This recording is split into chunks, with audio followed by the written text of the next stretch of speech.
Chapter 648. The matter of the seal was a long story and involved many people. Long Fei Yi had been forced to remove the seal in the abyss of the medicine-requesting cave. Although he had saved Gu Beiyue, he had suffered internal injuries. He had only just recovered a few days ago. Han Yunxi knew nothing about this matter. As for whether Gu Beiyue had noticed, she wasn't sure. However, Gu Beiyue was a smart person. Even if he had noticed, he might not have asked. The seal on Long Fei Ye's body was called the Love-Devouring Seal. It had been placed on him 2 years after he had become Kenzo's disciple. Tianshan Kenzo had countless sword techniques, but only one set of internal strength techniques. It was called the Nirvana Mantra. Anyone who practiced the Tianshan sword techniques had to practice the Nirvana Mantra. Anyone who practiced the Nirvana Mantra had to accept a seal to permanently seal away the negative qi in their body. When Long Fei Yi had first joined the sect, Kenzo had placed a seal on him to seal away the negative qi in his body. Then, he had begun to teach him how to cultivate internal strength. Long Fei Yi was extremely talented and diligent. In just 1 year, he had completed 50% of his internal strength, setting a new record in Tianshan Kenzo. However, one day, when he was learning sword techniques from Kenzo, the seal on his body was suddenly broken. The internal strength he had cultivated for a year leaked out and disappeared. Kenzo was shocked and continued to place a seal on Long Fei Yi. Unfortunately, the seal was still broken a year later. Long Fei Yi had wasted another year of his cultivation. Kenzo didn't understand why either. All he knew was that Long Fei Yi wasn't suited to practice the Nirvana Mantra. Once he couldn't practice the Nirvana Mantra, he was destined to be unable to practice sword techniques. In other words, Long Fei Yi had no reason to stay in Tianshan Kenzo. It wasn't easy for her to become Kenzo's disciple. Moreover, it was a closed-door disciple. How could Tang Yuan miss this opportunity? She secretly hoped that her son would one day become the successor of Tianshan Kenzo and take control of Wulin. Tang Yuan told Elder Kenzo about Long Fei Ye's past and took out the East Qin imperial family's love-devouring seal, which had never been used before. She begged Elder Kenzo to use it to seal Long Fei Yi. The Lustbite seal was the most precious treasure of the East Qin imperial family. Only those with limitless internal strength could activate it. Anyone who was sealed by this seal would be able to gather qi into strength. Outside of the body's true qi, all the unrighteous qi would form a powerful force called the Lustbite force. The Lustbite power was an evil power. If one couldn't control it, one would suffer from qi deviation. No one knew if it was serious. However, this power would always be sealed under the Lustbite seal. Unless the seal was removed, it would be impossible to use it. When Elder Kenzo placed the seal on Long Fei Ye's body, he had spent a lot of effort to give him 3 chances to remove the seal on his own. Moreover, these chances were temporary. A price had to be paid to remove the seal, and each time the price was greater than the last. That time at Medicine Requesting Cave was Long Fei Ye's first time removing the seal on his own. It had to be said that the price had been steep. Removing the seal required the person who'd placed it. In this world, only Elder Kenzo could undo Long Fei Ye's love-devouring seal. Kenzo had once said that Long Fei Yi would never remove the seal unless he could fully control the Lustbite force. The Lustbite seal had a taboo rule: its user had to be a virgin. Otherwise, the seal would self-destruct and the Lustbite force would vanish within 3 days. After being injured by Zhangqiuzi last time, Long Fei Ye's internal energy had not only recovered, but improved with each passing day. He was confident that he could control the Lustbite force. His trip to Celestial Mountain this time wasn't just to fulfill his promise to Han Yunxi. According to his plans, he was supposed to head to Celestial Mountain after stabilizing the western regions. This year, Elder Kenzo had gone into closed-door cultivation frequently while Tsangchosi had turned Tianshan Kenzo into a foul atmosphere. Moreover, he'd sent people to investigate Elder Kenzo's daily life multiple times, as if he suspected something. It was time for Long Fei Yi to get involved in Celestial Mountain's internal affairs. He needed the Lustbite force to deal with Tsangchosi and his accomplices. How was he supposed to explain this to Han Yunxi? How much could he explain? Long Fei Yi was still hesitating when the driver called from outside. "Your Highness, esteemed Wang Fei, please go upstairs for dinner." The driver was a dutiful servant, but he was worried about his master's stomachs. If this dragged on any longer, they might as well eat dinner instead. "Let's get off the carriage." Long Fei Yi stopped hesitating. One day, he'd take this woman to pay respects to Imperial Father and Mu Fei.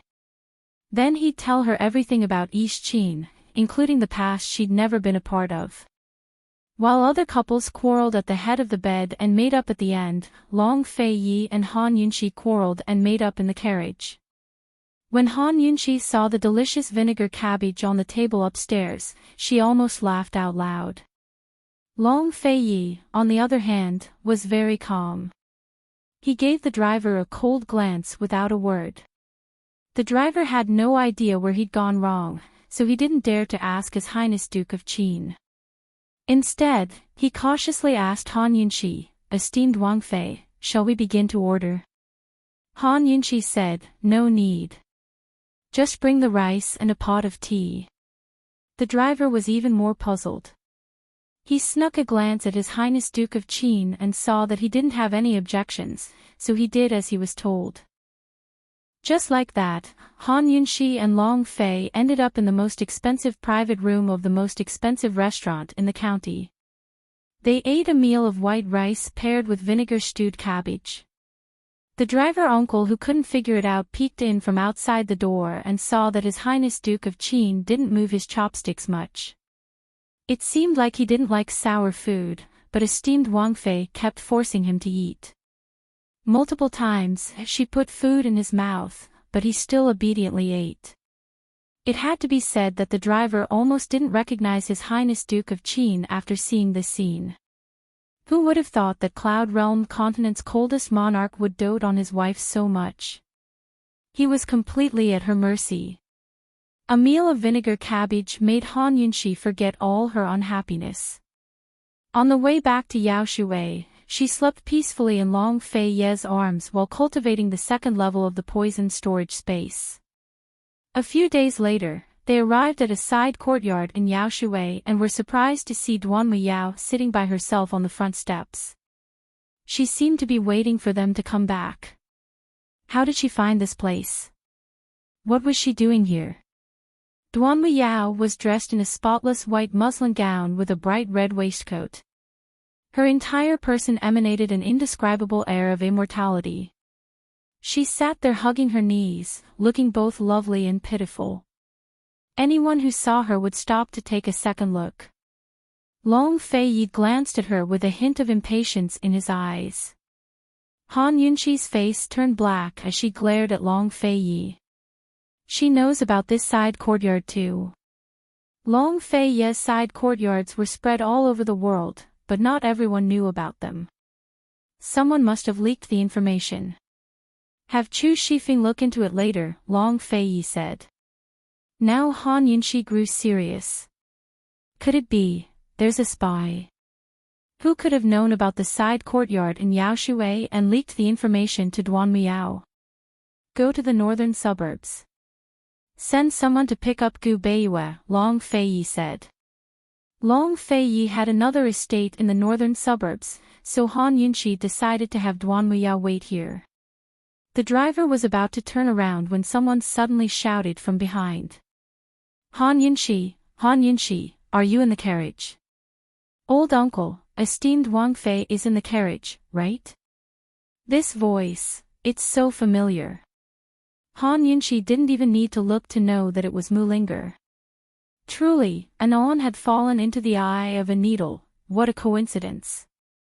That damned girl couldn't have arrived earlier or later, but now of all times.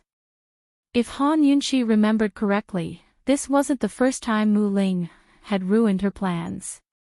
If Mu Ling wasn't Han Yunxi's cousin, what would have happened to her? Suspense. Han Yunxi peeked through the window and saw that Duan Muyao had already stood up and was walking over. Mu Ling was riding a horse alone and had just arrived. When she saw Long Fei Ye's carriage, her attention was completely focused on it, so she hadn't noticed Duan Muyao standing at the gate.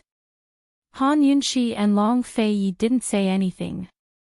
The driver smiled and said, "Miss Ling, His Highness and esteemed Wang Fei aren't in the carriage. They haven't come back yet." Then Gu. Mu Ling almost blurted out the name Gu, but she stopped herself in time. "Then what about Gu Beiyue? Is he here?" Without waiting for the driver to reply, she asked, "Also, is Old Man Pill Fiend here?" The driver was anxious to help his master get rid of the trouble, so he nodded. They're all here. Quickly go in. This old servant still has matters to attend to, so I'm in a hurry to leave." Mu Ling was in a hurry to find the Qi brother she'd been thinking about day and night, but when she turned around, she was shocked to see Duan Muyao standing there. Duan Muyao's figure flashed to the front of the carriage. She smiled. "Uncle Gao, are you going to pick up my senior brother?" "Miss Duanmu, what are you doing here?"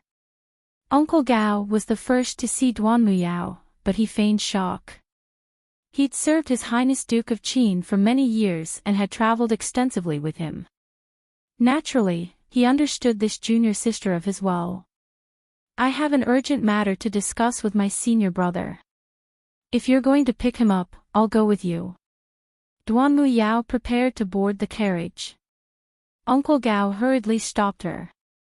No. His Highness and esteemed Wang Fei are out and not in Yaoshui. This old servant is in a hurry to see a vet. These 4 horses are all sick." Mu Ling was gullible, but Duan Muyao wasn't. She looked at the 4 horses and couldn't see anything wrong with them. She was determined to believe that Uncle Gao was going to pick up Duan Muyao. If her senior brother hadn't needed the carriage, Uncle Gao wouldn't have casually taken it out. After all, this carriage was her senior brother's favorite and he'd never let anyone touch it. Even she, who'd been his junior sister for so many years, had taken many carriages with him. She'd also taken many of the Duke of Qin's private carriages, but she'd never taken this one. In truth, she didn't have to make things difficult for Uncle Gao. She could have just followed him in secret and found her senior brother. But she didn't want to miss this opportunity. She wanted to sit in this carriage, lean against the high pillow he always leaned on, taste the black tea he drank every day, and feel his scent. It had been far too long since she'd seen him.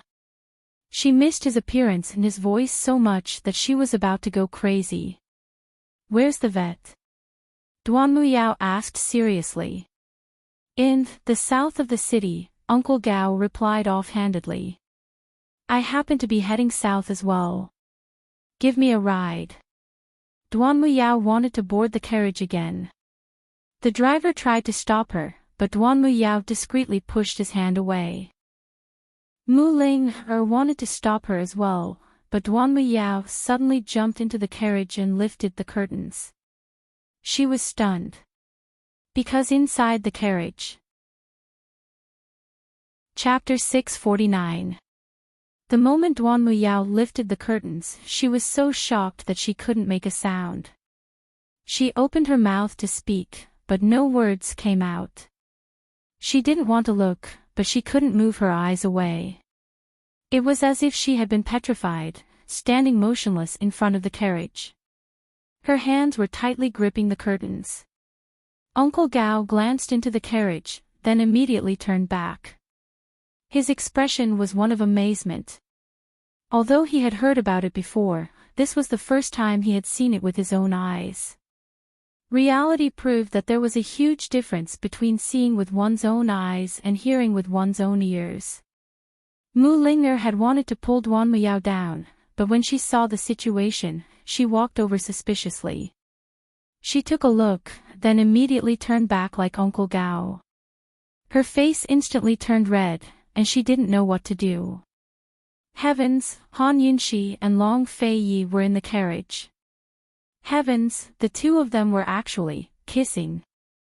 Heavens, Duan Muyao had already lifted the curtains, but they were still kissing so passionately, so selflessly.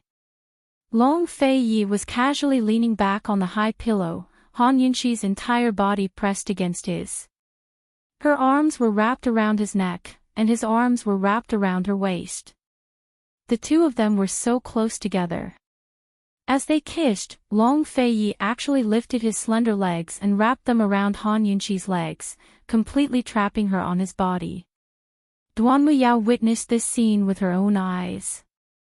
She could clearly hear the sound of her heart being flung to the ground, shattering into pieces. How could this be? How could this be? How could she forget such a scene? She wouldn't be able to forget it for the rest of her life. She couldn't see Han Yunxi's expression, but she could see Long Fei Yi's lowered eyelids as he kissed Han Yunxi in a delirious frenzy. Greed, infatuation, passion, and unable to stop. His chiseled face, his handsome features, his natural domineering aura, and his manly wildness in the midst of delirium.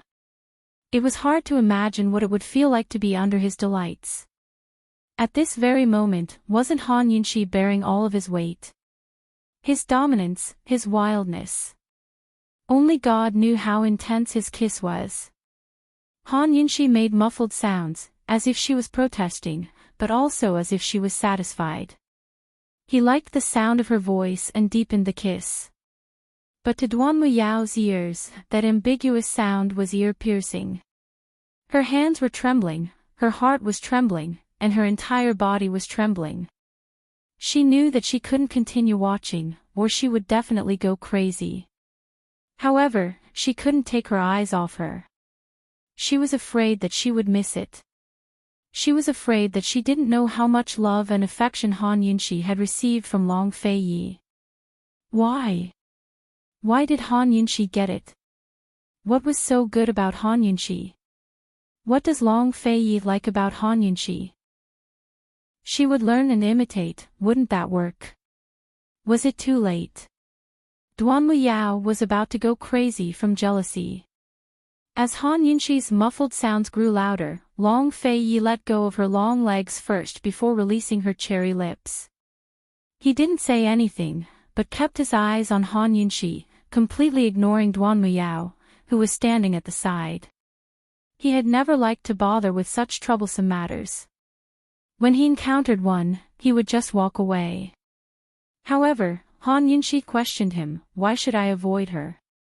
Are you afraid of her?" Han Yunxi was about to get out of the car, but Duan Muyao lifted the curtain first. Hence, Han Yunxi turned around and leaned on him, kissing him so passionately that he didn't want to stop. Han Yunxi was really frightened by the kiss. She was almost out of breath. She lay on Long Fei Yi's chest, gasping for air. Duan Muyao stood at the side, tears streaming down her cheeks. Just as she was about to speak, Long Fei Yi suddenly turned around and pressed Han Yunxi under his body. He supported himself with one hand on the bed, while the other trailed down her waist. His tall, refined body was above her, and his slender back, full of strength, was enough to make one's imagination run wild. No. Han Yunxi couldn't help but cry out. No, no. Senior brother, you. Duan Muyao finally burst into tears. She was about to rush in when Long Fei Yi angrily waved his hand. Scram! Only the heavens knew how displeased Long Fei Yi was to be disturbed. He had long forgotten that there was someone beside him and was completely immersed in the moment. His wave of his hand caused Duan Muyao to fall off the carriage to the side. When the curtain fell, Han Yunxi finally burst into laughter. After so many battles with Duan Muyao, this seemed to be the most enjoyable. She didn't need to use her hands, nor did she need to use her brain. There was no way Duan Muyao was competing with her for a man. Han Yunqi was truly wicked. Just as she was rejoicing that her evil scheme had succeeded, Long Feiyi unexpectedly didn't laugh. He continued with his eyes lowered. His hand had already brushed past the base of her large buttocks. Through the material of her clothes, the strange feeling of caressing her made Han Yunqi quiver and her entire body tense. What was he trying to do? She was putting on an act, but he was very serious. His face was silent, and there was a bottomless darkness hidden in his eyes. Han Yunqi could clearly feel the heat coming from his lower abdomen. She finally realized that she had accidentally ignited a fire, and the fire was very big. She didn't reject him, but rather looked forward to it. He was her husband, after all. This was something she could openly admit. But this wasn't the right place. Not to mention the fact that this wasn't the right place, there were still people waiting outside. Long Feiye's hand was about to enter when Han Yunqi anxiously pulled him back. If she didn't stop him now, she didn't know if she would be able to calm down. Long Feiyi, she said coquettishly. What are you doing? His hoarse voice had a hint of displeasure. You. She didn't know what to say. In the end, she whispered in his ear, Don't. Don't what? He pressed, his voice frighteningly deep. You're naughty. Han Yunqi suddenly pulled his hand. Long Feiyi seemed to have sobered up a little. His other hand was also on the bed, trapping her between his two hands. He frowned and looked at her. Who's naughty? Say it clearly. This time, she was really embarrassed. You. It's you. She covered her face and turned to the side.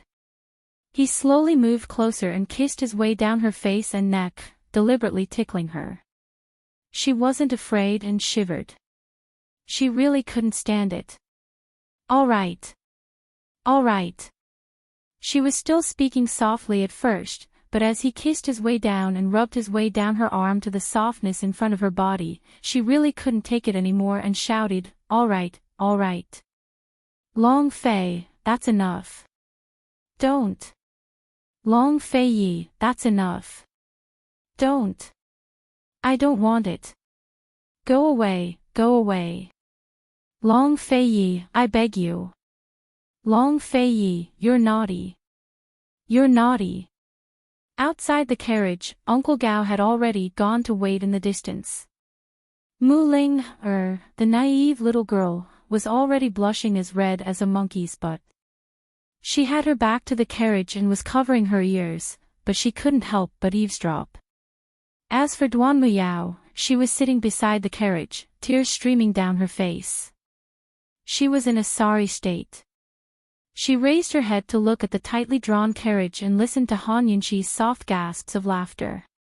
Her face was as pale as a corpse. She hated Han Yunqi to the core. She hated everything that had happened today, but she couldn't wait to find out how naughty he could be. How naughty! The senior she had admired since she was young, the reserved and taciturn senior, how could he be naughty? How could it be? Sob, Duan Muyao began to sob softly. What could be more devastating than this? Why? Why was it that at this moment, even she herself felt so lowly, so defeated, so pitiful? Long Feiyi, why are you treating me like this? Why? The coquettish cries and laughter continued in the carriage. Towards the end, even Long Feiyi's laughter could be heard. Duan Muyao was dumbfounded. She sat motionless on the ground. Those who didn't know better would think that she was crazy. After a long while, Long Feiyi finally finished punishing Han Yunqi. Actually, the two of them didn't do anything. They only played for a while. Han Yunxi's entire body was tickled by Long Fei Yi. It was a lesson that left a deep impression. At this moment, she was lying on her back, gasping for breath. Long Fei Yi was sprawled on top of her. "Get up," she urged. His weight wasn't light. Even though he didn't put all his weight on her, she still couldn't bear it. "Let me lie down for a while. Be good."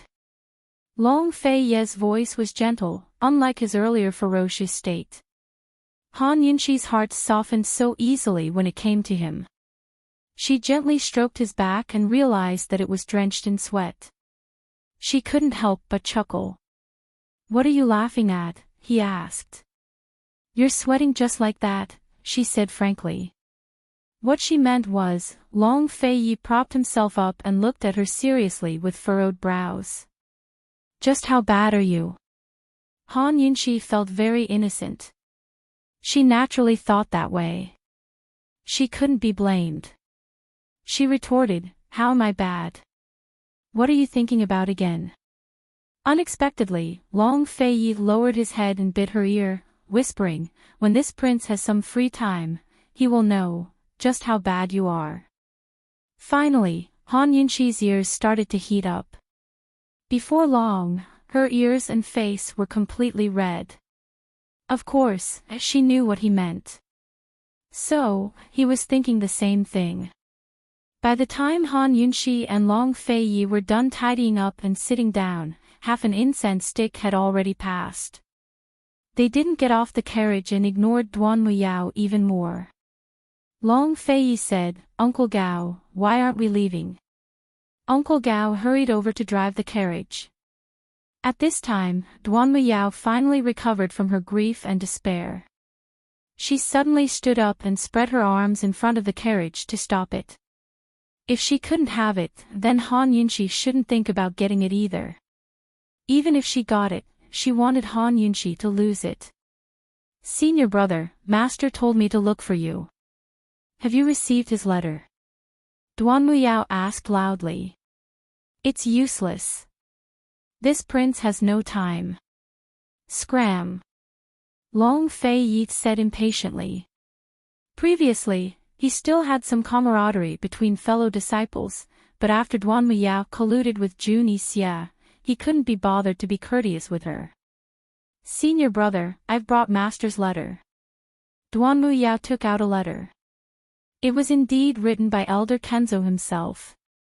When she found out that Master couldn't get in touch with Senior Brother, she told Master that she could find Senior Brother herself and have him give the letter to her. Master treated Senior Brother like a father. Senior Brother had never disobeyed any of Master's orders since he was young. She didn't believe that Senior Brother would disobey Master's orders for a woman. "Uncle Gao," Long Fei Yi said. Uncle Gao quickly reached for the letter, but Duan Muyao wouldn't give it to him. "Master said that I have to give it to you personally and that you have to read it on the spot." Han Yunxi felt like she was going to be defeated by Duan Muyao's shamelessness. She didn't need to guess to know that the letter in Duan Muyao's hand was one of the 3 must-haves that Elder Kenzo had mentioned. Long Fei Yi was about to speak when she stopped him and got off the carriage. Chapter 650. Long Fei Yi didn't like to waste words, much less waste time with irrelevant people. Although Duan Muyao held a lot of weight in the sword sect master's eyes and had considerable influence on Zhangqiuzi's side, Long Fei still didn't place her in his eyes. If he wanted to meddle in Celestial Mountain's affairs, he didn't need Duan Muyao's face. He didn't need her help, nor did he fear her interference. He was going to order someone to snatch the letter and leave, but he didn't say anything when he saw Han Yunxi get off the carriage. Instead, he quietly drank tea and took out the annals of the 7 noble families to study. If Han Yunxi liked to play, he'd let her be. If she went overboard, he'd clean up the mess for her. As soon as Han Yunxi got off the carriage, Uncle Gao withdrew. Duan Muyao assumed that Long Fei Yi would get off the carriage, but Han Yunxi got off alone. She felt disappointed and quickly wiped away her tears, not wanting Han Yunshi to see her in such a sorry state.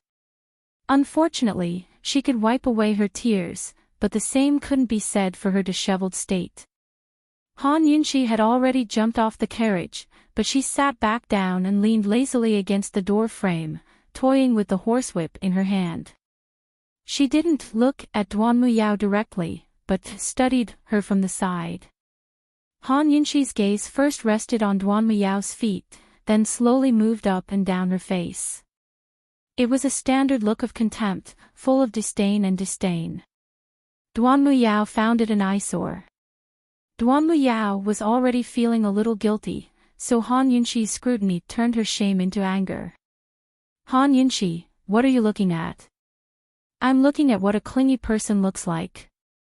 Han Yunshi said, before examining Duan Muyao from head to toe. Now you can see clearly. You. Duan Muyao was so angry that she almost attacked, but held back in the end. Since Han Yunshi dared to get out of the car, she must make her regret it for the rest of her life. Although Master didn't know about Sangchozi's marriage with the Tang clan, he did know that she'd come looking for senior brother to treat her injuries. No matter what, she couldn't make a move.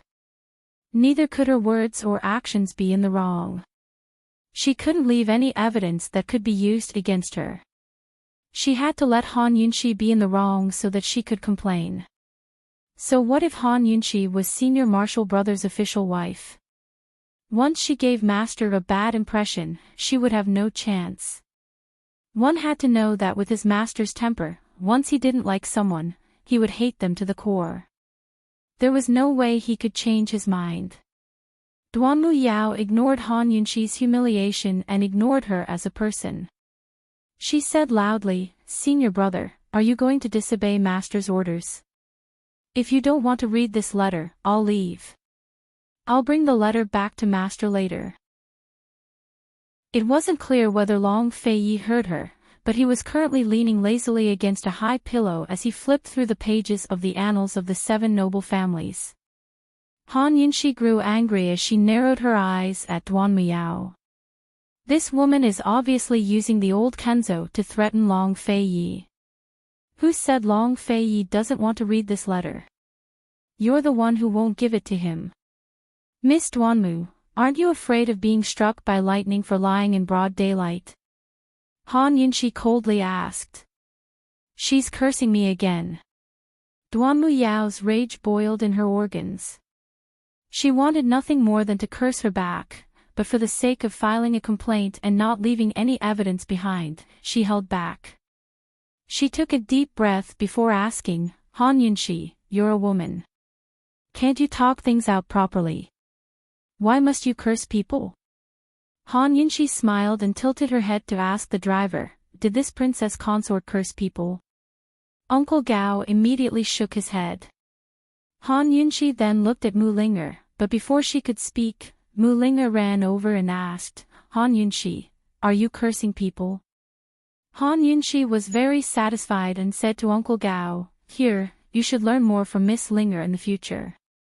Inside the carriage, Long Fei Yi was focused on the biography. His lips silently curved upwards. In the end, he still paid attention to her every word and action. Duan Muyao was so angry that she almost cried. She couldn't hold it in any longer and cursed, Han Yunshi, you're the one who's not human. Don't go too far. You have no right to interfere in the matters between me and my senior brother. Get out of this princess way right now. This princess. It had to be said that Duan Muyao's tone and arrogant expression were nothing like the princess of a large country. Instead, she was more like a spoiled little princess from a small country. Whether it was the eldest princess or the little princess, she had long lost her noble status. If this Princess Consort remembers correctly, you've already been banished from the Western Zhou imperial family.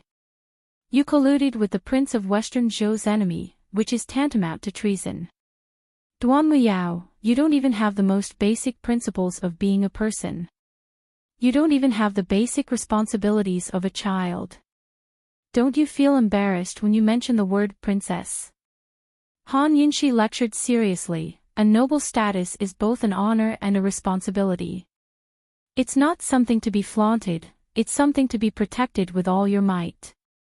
Duan Muyao, if you're still human, you should hurry up and bury your mother. Han Yunshi didn't casually curse Duan Muyao as not human. She would never use such vulgar words casually. Empress Shui had been kidnapped, then assassinated in the Chu clan barracks. Because Duan Muyao didn't believe in the assassination, she used Celestial Mountain's influence to pressure the Chu clan and Ning Qing into investigating the matter. Thus, Empress Shui's body was still lying in the Chu clan barracks, unable to be buried. Long Fei Yi had sent men to assassinate her. From Long Fei Yi's standpoint, it didn't count for much. In the conflicts of the world, a general success was built on the bones of 10,000 men. There was no such thing as a power struggle that didn't involve sacrifice or bloodshed. But Duan Muyao was Empress Shui's own daughter. From her standpoint, Empress Shui's death was tragic. She should be more anxious than anyone to find out the truth and bury her mother in peace. But not only did she have the time to meddle in Zhang Qiuzi's affairs with the Tang clan, but she even had the time to block Long Fei Yi's carriage and fight over his affections. Han Yunshi wasn't insulting her by calling her not human. Duan Muyao's soft spot had been jabbed, and her heart felt like it had been kicked. She'd lost her status as princess and the mother who doted on her most. How could she lose her senior brother as well? She wasn't stupid and knew his ambitions. One day, Celestial Mountain would be his. Master was old and would retire into seclusion eventually. If she lost him as well, she'd be left with nothing. You don't need to meddle in Western Zhou's internal affairs. Han Yunshi, who do you think you are? So what if I lose my status as a princess? I'm still better than you. What right do you have to criticize my birth as a mere daughter of the first wife? Duan Muyao demanded. How would Duan Muyao feel if Han Yunshi's origins were exposed one day? Han Yunshi was too lazy to comment on Duan Muyao's origins. Cold laughter rang out. Duan Muyao, this Wang Fei has no interest in your affairs. I only want to tell you, a good dog doesn't block the way. Scram! Duan Muyao was cursing her with every sentence. Han Yunshi, you're the dog. Duan Muyao raged. Are you going to scram or not? Han Yunshi grew impatient. Senior brother, are you sure you don't want this letter? Senior brother, I'm injured. Master asked you to treat me. Duan Muyao decided to reveal the contents of the letter. She waited for Han Yunshi to reply on Long Fei Yi's behalf. As soon as Han Yunshi said no, she'd leave immediately. She'd write a letter to complain that Han Yunshi was blocking her senior brother and that Han Yunshi wanted to kill her. Han Yunshi wouldn't fall for her trap so easily. She jumped off the carriage and walked up to Duan Muyao. Of course he wants it. Give it to me. Master said that it must be given to senior brother himself. Han Yunshi, you don't have the right to touch my master's letter. Duan Muyao said coldly. I'm Long Fei Yi's official consort. If I don't have the right, do you? Are you going to give it to me or not? Han Yunshi's voice was gloomy as she issued an ultimatum. No. Duan Muyao blurted out. Han Yunshi's eyes flashed craftily before she ordered. Duan Muyao secretly took Kenzo's letter. Someone come, steal it for this Wang Fei. Duan Muyao gave a start. She was clearly plotting against Han Yunshi, so why was she being accused of such a huge crime?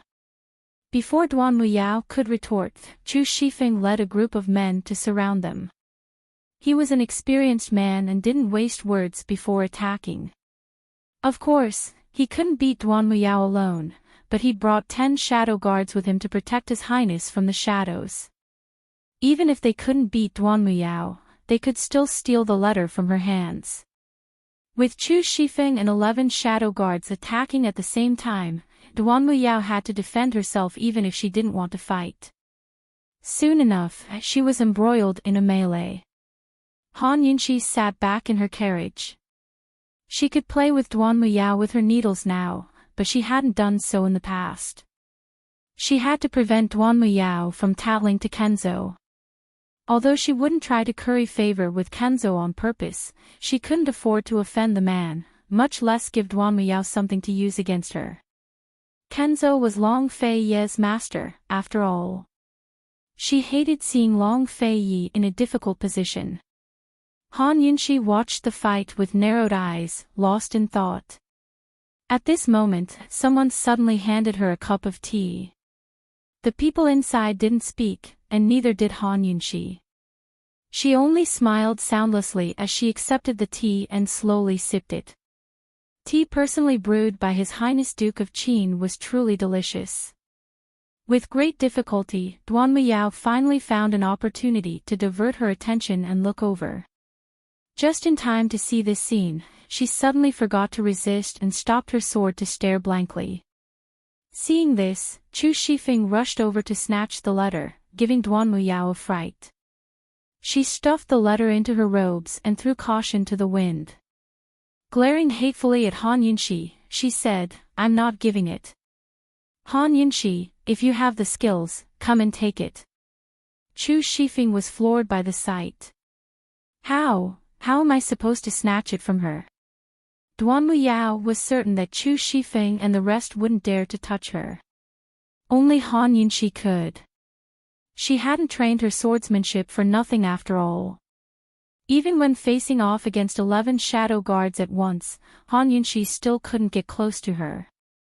Chu Shifeng looked at Han Yunxi awkwardly, unsure of what to do. Han Yunxi slowly finished her tea and grinned. "Ling go." Her smile was full of meaning, but it wasn't clear whether Mu Ling understood. Chapter 651. It wasn't clear whether Mu Ling understood the deeper meaning in Han Yunxi's eyes, but she returned Han Yunxi's mischievous grin. Then she joined Chu Shifeng and the rest and said loudly, "All of you, cover me. Mu Ling, this has nothing to do with you. Get out of the way." Duan Muyao panicked. Why didn't she realize there was another Mu Ling by her side? Han Yunxi's my boss, so her business is my business. Mu Ling was not only self-righteous, but even copied Duan Muyao's overbearing attitude. "Duan Muyao, this lady will give you a chance. Be a good girl and hand over that letter, or else," she didn't finish, but chuckled. Just like Han Yunxi's smile, it was full of deep meaning. Seeing this, Han Yunxi stopped worrying. She knew that Mu Ling understood. Meddling in other people's business, you're seeking death. Duan Muyao raised her sword and made a beautiful slash before pointing it at Mu Ling. She looked fearless, but her heart was filled with anxiety. She could handle 11 shadow guard experts and Han Yunxi with ease, but Mu Ling was a different story. "Chu Shifeng, what are you waiting for?" As soon as Mu Ling finished speaking, Chu Shifeng and the 10 shadow guard rushed forward to surround Duan Muyao. Duan Muyao defended herself as she shouted, "You men have the nerve to gang up on a single woman like me? Be a good girl and hand over the letter. I promise no one's going to bully you." Mu Ling laughed disdainfully. She stood on one side, waiting for a chance to strike. Of course Duan Muyao knew that Mu Ling was waiting for a chance, so she had to split her attention to guard against Mu Ling. But as soon as she did, Chu Shifeng's group closed in, forcing her to use all her strength. After a few rounds, Duan Muyao and Chu Shifeng's group of 11 shadow guard experts were now evenly matched. Chu Shifeng's group couldn't gain the upper hand, but Duan Muyao couldn't escape either. Duan Muyao grew more and more worried that Mu Ling would make a move. She viciously blocked Chu Shifeng's attack with her sword, then spun around and drew a circle with her blade. The sharp edge of her blade forced the shadow guard back before she could catch her breath and speak. She shouted, "Senior Marshal Brother, I've suffered severe internal injuries. Can you help me treat them?" "Master, this." She wanted to tell him everything in the letter. She wanted to say that it was the same whether he read the letter or not, and that there was no need for him to take it. She wanted to give herself a way out. But before she could finish, Mu Ling suddenly flew towards her at breakneck speed. Alarmed, Duan Muyao was about to block when Chu Shifeng and the shadow guard flanked her from both sides. The situation was dire.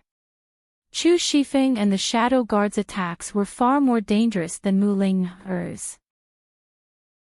As a martial arts practitioner, Duan Muyao instinctively chose to block Chu Shifeng and the shadow guard instead of defending against Mu Ling. Unexpectedly, Mu Ling didn't use force as soon as she drew close, but grabbed her by the collar and tugged at her clothes without hesitation. SSS, the sudden voice caused everyone to stop, including Duan Muyao herself. Beneath her little red waistcoat, a long gash had been ripped open in her white muslin dress. The letter hidden in her bosom had long fallen to the ground, revealing her pale yellow chest wrap. Everyone was stunned. Only Han Yunxi and Mu Ling were laughing. Han Yunxi's smile was languid and relaxed, while Mu Ling's was sweet and harmless. The two sisters had a tacit understanding. "Ah!" Duan Muyao screamed as soon as she recovered her wits. She clutched at her chest in panic, not knowing what to do. She tried to buckle her waistcoat, but it only covered the top. The torn fabric beneath couldn't cover the rest. She looked around and realized that she was surrounded by men. They were all staring at her. "What are you all looking at? What are you looking at?" She flew into a rage out of humiliation and screamed, "You're not allowed to look. All of you, turn around for this princess. Do you hear me?" Her hands couldn't cover her shame. She didn't have the face to stay. She looked towards the carriage, only to see Han Yunxi looking at her with disdain. The curtains were tightly shut, and the people inside remained unmoved. Grievance, bitterness, unwillingness, and despair all turned into tears, flooding her eyes. "Senior brother, you're heartless, so don't blame me for being unjust. Han Yunxi, Mu Ling, Duan Muyao, will repay today's grudge by twofold." She choked with sobs as she shouted, then fiercely sheathed her sword and left in a sorry state. Mu Ling didn't take Duan Muyao's warning to heart. She only remembered Duan Muyao's shameless words today. She picked up the letter and threw it at Han Yunxi. "Here. I'm looking for." Mu Ling almost said the wrong thing again. She stuck out her tongue and smiled. "I'm going to look for His Excellency Pill Fiend." Han Yunxi took the letter and opened it. Just as she guessed, Elder Kenzo still had 3 must-haves in the letter. She lifted the curtains and saw Long Fei Yi leisurely drinking tea. The annals of the 7 noble families had flipped to the last page, which introduced the Feng clan. She was working hard outside to help him deal with rotten peach blossoms, but he was leisurely drinking tea and reading in the carriage. But this attitude. Han Yunxi found it hard to like. She handed the letter over. "What should we do?" Duan Muyao was easy to dismiss, but Elder Kenzo wasn't. The letter was already delivered to the door, so it wouldn't be right if he didn't take it. Moreover, Duan Muyao had already told him that she might not dare to come again, but she would definitely continue to use Elder Kenzo to pressure Long Fei Yi. It was impossible for Long Fei Yi to feign ignorance. What should she do? She really didn't dare to offend Elder Kenzo. She had no other choice. Long Fei Yi wasn't even willing to touch the letter. He only glanced at it.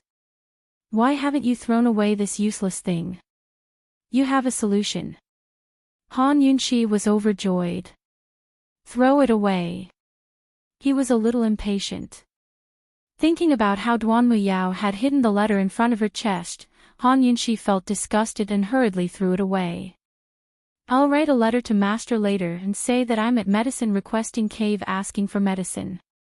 My internal injuries haven't healed, so I can't help even if I want to, Long Fei Yi said calmly. Will Elder Kenzo believe you? Han Yunxi was very doubtful. From what she knew, Elder Kenzo only had eyes for one disciple, Duan Muyao. He didn't care about Long Fei Yi at all. He will. This matter ends here. If Long Fei Yi told Master Kenzo that he'd suffered internal injuries, Master might not believe him. However, Master would definitely believe him if he told him that he'd broken the Lustbite seal. Compared to Duan Muyao's matter, which was more important? As long as his master wasn't crazy, he would still be able to tell. Although Duan Muyao couldn't climb Celestial Mountain right now, Master had connections in the martial arts circles. It wouldn't be difficult for him to find someone who could treat her injuries. He didn't have to be the only one. With Long Fei Ye's words, Han Yunxi stopped worrying. Before entering the room, Long Fei Yi had instructed Chu Shifeng in a low voice to investigate the matter of the traitor. Your Highness, if there's a traitor, I'm afraid it's someone from the Tang clan, Chu Shifeng said seriously. They didn't live in Pill Fiend Pharmacy, nor did they live in the king's mansion. Instead, they lived in a side courtyard in Yaoshui. The servants here were all shadow guards, and the few maidservants were carefully selected and trusted. Chu Shifeng was certain that the problem didn't lie with them. Many members of the Tang clan knew the location of Yaoshui courtyard, so it was possible that they'd leaked the location to Duan Muyao. No matter which side, your lordship wants answers. Long Fei Yi said. This subordinate understands. Chu Shifeng obeyed and left. When Han Yunxi and Long Fei Yi returned to the courtyard, they saw Mu Ling searching for someone. Han Yunxi shook her head helplessly. Mu Ling this girl is so stupid. If she doesn't find Gu, he'll be the one to talk to her.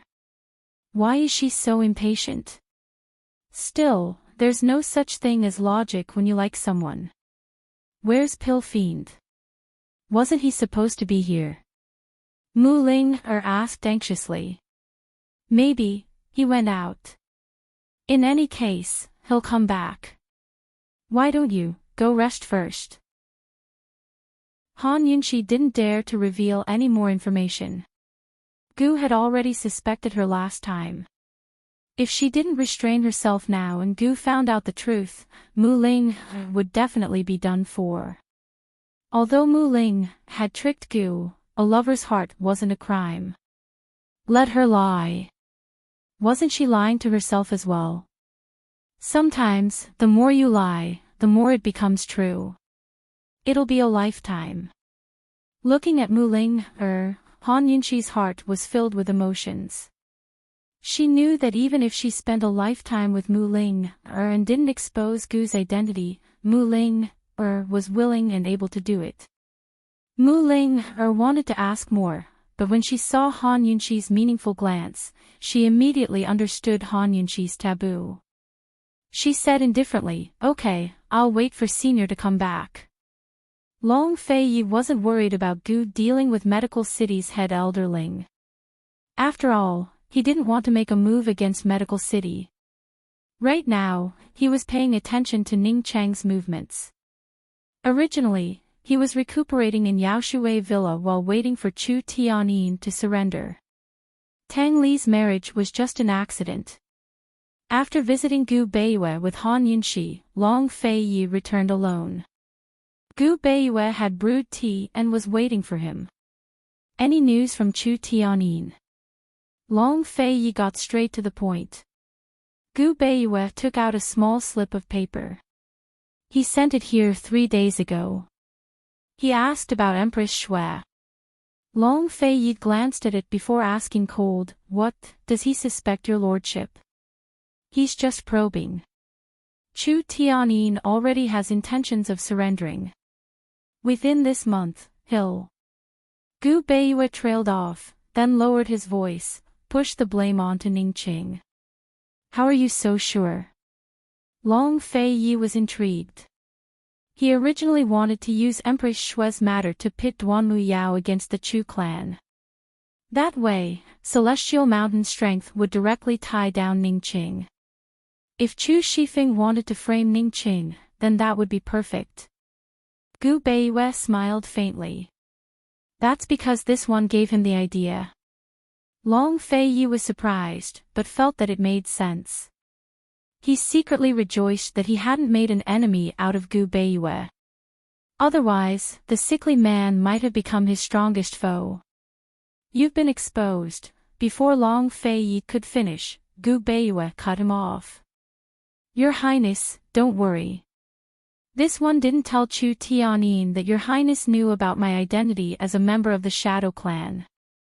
He will never know. Long Fei Yi still believed Gu Beiyue's words. All right, as long as he brings up Empress Shui's matter, your lordship will accept his surrender.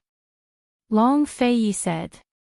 While Long Fei Yi was plotting against Ningqing, Ningqing was also trying to figure out how to use Empress Shui's matter to evade Celestial Mountain's forces and scheme against Long Fei Yi. In the West Jing Imperial Palace, he was sitting lazily on the railing of the tallest building, a thin needle in his mouth. It was unclear what he was thinking, but his cold gaze seemed to wander. Chapter 652. The tall building overlooked the entirety of West Liang. Ningqing was sitting lazily on the railing, completely unconcerned with the bustling city below him and its myriad of lights. He held a golden needle in his mouth and his gaze was somewhat wandering, as if he was lost in thought. At this time, he was not like when he was in the Bailey Chamber of Commerce, nor was he as cold and mature as when he was in the imperial court. His cold and handsome facial features revealed a hint of evil and cunning, and he was much more lazy. It was impossible to tell what he was thinking, but his lips curved up into a cold smile. It was both playful and disdainful, a complex mix of emotions. What was it that he was playful about, but disdainful of? Probably only he knew. So Your Highness Duke of Ning was hiding here. You've made me look for you. Chu Qingge suddenly came upstairs. Ningqing glanced at her before ignoring her. His cold face looked down at the imperial city. Your Highness Duke of Ning, has my elder brother come to find you? I heard Duanmu Yao's been gone for days and hasn't returned yet, Chu Qingge asked next. Duanmu Yao had been investigating Empress Shui's death in the Chu clan barracks, but had suddenly left for some unknown reason. She hadn't yet returned, so Empress Shui's case had been delayed. Chu Qingge had been keeping an eye on the situation and wanted to see Chu Tianyin multiple times to give him ideas. Unfortunately, he didn't want to see her. In his eyes, she was nothing but a traitor. She was too lazy to explain herself or argue. She knew she'd wronged the Chu clan, but they were the ones who wronged her first, weren't they? Chu Tianyin ignored her, but there was still Ningqing. As long as Ningqing nodded, Chu Tianyin would have to do as he was told. The two elders of the Chu clan were still locked up in prison, while Chu Tianyin was a filial son. How would he dare defy Ningqing? When did you start caring about the Chu clan troops? Ningqing was still looking down with a mocking smile. As soon as Chu Qingge saw him, she'd either ask him about Long Fei Yi or Han Yunxi. He was already sick of her. If he hadn't been distracted by her footsteps, he would have run away long ago. Chu clan army. Chu Qingge was leaning lazily against the railing. Her dazzling golden Empress Dowager robes didn't hide her natural aloofness, because even now, her heart was still high above the masses.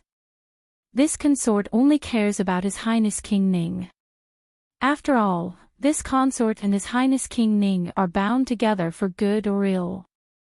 As for the Chu clan army, that's my elder brother's problem. Chu Qingge lazily rose to her feet and took a step closer to Ningqing. In a self-mocking tone, she said, a married daughter is like spilled water. If this was the past, Ning Qing would still glance at Chu Qingge and compare her to Han Yunxi. After all, they were both women who liked Long Feiyi, so they shouldn't be too far off. If you know yourself and your enemy, you will never be defeated. Even if you don't know Long Feiyi, you should at least know what kind of women liked him. But now Ning Qing couldn't even be bothered to look at Chu Qingge. In fact, he even rejected her approach. He'd never thought about women before, so he couldn't understand how two women of similar ages could be so far apart from each other. Duke of Ning. Chu Qingge called out. Only then did Ning Qing recover his senses and realize he'd spaced out again. Damn it. Despite his irritation, his face was still as cold as ice. He pulled away from Chu Qingge and asked, "Stop wasting words. What did you find your lordship for?" Chu Qingge was waiting for those exact words. She got straight to the point and said, "If my elder brother can't deal with Duan Muyao, why don't I do it instead?" You? Ning Qing was surprised. Chu Qingge nodded confidently. I grew up with Duan Muyao. We practiced martial arts together and studied together. I know her personality better than anyone. If Chu Qingge hadn't mentioned it, Ning Qing would have overlooked this point. Women always understood other women better than men, so it would be easier for a woman to deal with another woman than a man. What brilliant plan do you have? Ning Qing asked. Chu Qingge smiled and gestured for Ning Qing to come closer, but Ning Qing refused without hesitation. There's no one else here, so just say it. Chu Qingge's lips curved into a self-mocking smile. I must be missing that man too much. I'm actually trying to find traces of him on Ning Cheng's body. As long as we frame Han Yunxi for Empress Shui's assassination, Duan Muyao will definitely believe us. Moreover, she'll definitely investigate to the end. Chu Qingge said. As much as she hated Han Yunxi, Duan Muyao hated Han Yunxi as much as she did. Her hatred would only grow. Most importantly, Duan Muyao could bring the matter to Kenzo's ears. That way, even with Long Feiyi's protection, Han Yunxi would still be in a lot of trouble. She had often heard Duan Muyao say that Long Feiyi treated Kenzo's elders with utmost respect and had never disobeyed him. Many times, her close friends had discussed marriage, but Duan Muyao had always been smug and claimed that her master would uphold justice for her. In other words, the Kenzo's elders were trying to matchmake the two of them. Duke of Ning, as long as you and my big brother cooperate well and produce some evidence, Duan Muyao will definitely believe us. When Ning Qing didn't reply, Chu Qingge added, I believe that Duan Muyao will not only believe us, but add oil to the fire to make Han Yunxi's crimes a reality. Let Duan Muyao and Han Yunxi fight it out. You and Chu Tianyin can just watch the show. You're so sure. Ning Qing was intrigued. He had been keeping tabs on Empress Shui's affairs as well. Although Long Feiyi hadn't made any moves, he had long suspected that Long Feiyi had something to do with the assassination attempt. Besides Western Zhou, the only other enemy of the Chu and Ning clans was Long Feiyi. As for Long Tianma, he didn't care at all. Western Zhou's imperial clan wouldn't be so ruthless as to kill the empress to sow discord between the Chu clan and Celestial Mountain. Only Long Feiyi was the prime suspect. Chu Tianyin cooperated with Duan Muyao's investigation while Ning Qing sent his own men to investigate in secret as well. Unfortunately, they hadn't found any evidence yet. Duke of Ning, why don't we make a bet? Chu Qingge smiled. She was worried that Ning Qing wouldn't agree. But Ning Qing simply nodded his head. All right, let's do that. He immediately ordered someone to summon Chu Tianyin. Chu Qingge was secretly delighted. Then I won't disturb you two any longer. Chu Qingge's face turned vicious as she turned around. Ning Cheng had told her before that he'd help her deal with Han Yunxi as long as she betrayed the Chu clan. But Ning Cheng had been vague all the time. He hadn't even told her how to deal with Han Yunxi or how to kidnap Han Yunxi. Now she understood that Ning Cheng was just trying to cheer her up. Rather than wait for Ning Cheng to make his move, it was better for her to come up with her own ideas. As long as Ning Cheng cooperated, everything would be fine. On the surface, she was helping the Chu and Ning clans solve their problems, but in truth, she was putting Han Yunxi to death. She was certain that once Duan Muyao found out that Han Yunxi was Empress Shui's murderer, she'd definitely make a fuss before Kenzo. Based on how much old Kenzo doted on Duan Muyao, even Long Fei Yi wouldn't be able to protect Han Yunxi. Chu Qinggit descended the stairs step by step, finally feeling better after 2 years of depression. She was waiting. It hadn't been easy for her to become Tianning's Empress Dowager, but she wasn't just going to take Han Yunxi's life. Long Fei Yi, one day, Chu Qingge, will have the right to stand shoulder to shoulder with you. Chu Qingge hadn't left long before Chu Tianyin arrived. He didn't agree with Chu Qingge's demand for equal footing, so he dropped to one knee as soon as he arrived. Greetings to your Highness Duke of Ning. His father and uncle were both in Ning Cheng's hands, while the Chu clan troops had surrendered. Ever since Ning Cheng had rescued him, Chu Tianyin had taken the stance of pledging his loyalty to him to the death.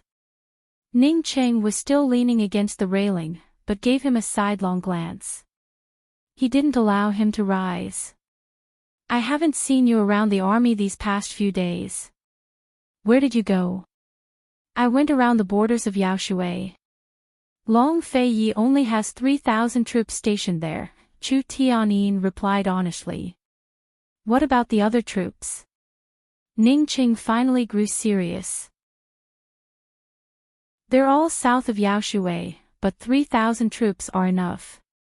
He won't return Yaoshui Prefecture to Western Zhou, Chu Tianyin said. Ning Cheng laughed coldly. Obviously.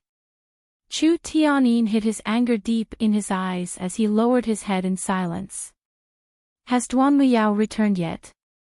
Ning Cheng asked next. No news yet. Empress Shui's death was suspicious. She had no injuries or illnesses, nor any signs of poison. It'll be difficult to convince her that an assassination attempt was behind it, Chu Tianyin added. You need to get involved in this matter. Ning Cheng was ordering him, not negotiating. He didn't give Chu Tianyin any leeway. It's been so many years. Have you found any traces of the Shadow Clan? Duke of Ning, do you have an idea about Empress Shui's death? Chu Tianyin probed. Unfortunately, Ning Cheng ignored him. Answer your lordship's question. The Shadow Clan. Only Gu Beiwei was left of the Shadow Clan. Gu Beiwei was his only hope. How could Chu Tianyin betray Gu Beiwei? He was still hoping to use Gu Beiwei to borrow Long Fei Ye's strength to bite back at Ning Cheng. From what he understood of Ning Cheng, the man would never let go of his father and uncle. The Chu clan troops would remain beneath his Ning clan troops, while the Nether clan would remain beneath the Di clan. He couldn't accept this. Ever since Chu Qingge's marriage alliance with Tianning, he'd fought against Long Fei Yi and tried all sorts of ways to bewitch Emperor Tianhui to prepare Chu Qingge's path. His father and uncle even found medical city's head elder Ling to do something as immoral as inducing labor. They'd spent so much time and effort and paid so much just so they could break away from Western Zhou's imperial clan and gain a foothold in Cloud Realm continent. They'd wanted to use Tianning as a stronghold and revive Western Qin in the name of gathering the world's heroes to seize power. But all of their efforts had ended up in Ning Cheng's hands. In other words, Ning Cheng had stepped over the corpses of his Chu clan's archers to ascend to the position of regent. He refused to accept this, much less accept it. He was very clear that the Chu clan's current strength was too weak to fight for anything else. The only thought in his heart was revenge. Even if he had to work with his former rival Long Feiyi, he still wanted to drag Ningqing off his throne and stomp him beneath his feet. When his father and uncle found out that the Ning clan was the former Di clan, they hadn't told Gu Beiyue or Gu Beiyue's origins to Ningqing. He hadn't betrayed Gu Beiyue even after being tortured by Long Feiyi, so he'd never betray Gu Beiyue in front of Ningqing. He stared into Ning Cheng's eyes and said seriously, "The Shadow Clan has long died out." A flash of grief flashed past Ning Cheng's eyes, but he pretended to be relaxed with a smile. "What a pity. Do you have any leads on Western Qin's Imperial Orphan?" Chapter 653. The only clue the Nether clan's Chu clan had was the phoenix birthmark. They'd suspected Han Yunshi in the past, but Su Xiaoyu's investigations had denied them. Chu Tianyin had already given up on finding Western Qin's imperial clan, but he'd never tell anyone about the phoenix birthmark, especially Ningqing. If his Chu clan couldn't get their hands on it, Ningqing should forget about it. In their past dealings, Ningqing had repeatedly expressed his sincerity to Western Qin's imperial clan. But in Chu Tianyin's eyes, he was nothing more than a hypocrite. Just like the Chu clan, he only wanted to use the emperor to command his vassals. Now that he was Tianning's regent, wasn't that exactly what he was doing? That damn Chu Qingge and that swaddling emperor were both under Ningcheng's control. Tianning's true master had long been Ningqing. No. If I did, the Chu clan wouldn't have fallen to its current state, Chu Tianyin feigned self-mockery. Ningqing looked him up and down. Just then, they discussed a few things and said quite a few things. Just how much did Ningqing believe and how much did he suspect? Only he knew. Ningqing examined Chu Tianyin for a while before saying, "You may withdraw." Empress Shui's matter. Chu Tianyin trailed off. He didn't understand why Ningqing had suddenly stopped him from getting involved. Could it be that Ningqing suspected something? "You don't need to worry about Empress Shui's matters. How can I ignore matters that concern my Chu clan troops?" Chu Tianyin grew anxious. "Don't worry, your lordship won't let the Chu clan suffer any losses," Ningqing said before waving a hand to dismiss Chu Tianyin. Chu Tianyin's suspicions grew, but he didn't dare say more. As soon as Chu Tianyin left, Ning Nuo walked out of his room. It was still chilly in the north, but he was still waving his folding fan like a refined and cultured gentleman. In reality, he was in a wretched state. Because Ning Jing had been looking for him everywhere, threatening to teach him a lesson, he had been hiding in the attic ever since he arrived in Shijing, not daring to show his face. "Big brother, guess what Duan Muyao went to do?" Ning Nuo asked mysteriously. "Speak." Ning Cheng was very impatient. Even in the face of his own hands, he was always so high and mighty, arrogant and noble. An elder brother was like a father. Moreover, he was the head of the clan. He had always treated Ning Nuo, Ning Jing, and noble consort Ning in the same way he treated his other brothers in the clan. He treated them equally without exception. Duan Muyao ran off to help Zhang Qiuzi deal with the Tang clan. In the end, she was heavily injured. When Ning Nuo said this, he chuckled. Ning Cheng's face was cold as he said in a deep voice, "Can you finish what you want to say?" Ning Nuo didn't dare to keep him in suspense any longer. He quickly told him about Tang Li offering a humble apology and how Aunt Ru had accidentally injured Duan Muyao. Ning Qing was puzzled. How could Duan Muyao be injured so easily? That's hard to say. Tang Zijin said that Aunt Ru only made a move because Duan Muyao insulted Ning Jing, Ning Nuo explained. They want to join forces with us to bite back at Duan Muyao. That way, they can suppress Zhang Qiuzi. You still want to provoke Duan Muyao at a time like this? Ning Qing asked thoughtfully. He couldn't help but feel that things between the Tang clan and Celestial Mountain were strange. He wondered if Long Fei Yi was involved. Does Big Brother mean to refuse them? Ning Nuo could make his own decisions, but he had to ask for his big brother's opinion. Otherwise, he'd have to take responsibility again if Ning Jing asked. After some hesitation, Ning Qing said, set the wedding date as soon as possible. Tell Ning Jing to stay at the Tang clan for at least a year. Otherwise, she can never return to Cloud Realm Trade Consortium. Ning Nuo could already imagine Ning Jing's reaction when she heard the order.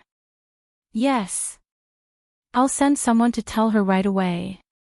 While Ning Qing was plotting against Empress Shui, Long Fei Yi and Gu Beiyue were doing the same. Gu Beiyue immediately told Long Fei Yi about Chu Tiannin's secret missive as soon as he received it. Ning Qing didn't let Chu Tiannin get involved. Could it be that he suspects him? Gu Beiyue asked. He's too slow, Long Fei Yi said. Chu Tiannin wanted to create fake evidence to frame Ning Qing as Empress Shui's assassin. It was a good plan, but he was too slow to act. Or perhaps Ning Qing has other ways to deal with Duan Miao. Gu Beiyue mused. Long Fei's slender fingers tapped against the table as he fell silent. Abruptly, he laughed coldly. Tell Chu Tiannin that everything will proceed as planned. We'll deal with all changes without change. Gu Beiyue didn't understand. Your Highness, if that's the case, then Chu Tiannin might be useless as a chess piece. Ning Qing had already told Chu Tiannin not to interfere. If Chu Tiannin made up evidence to frame Ning Qing, wouldn't that be the same as telling Ning Qing that he was a traitor? Let him figure it out himself. Your lordship has already said that if he succeeds, I'll let bygones be bygones and rescue the two Chu elders.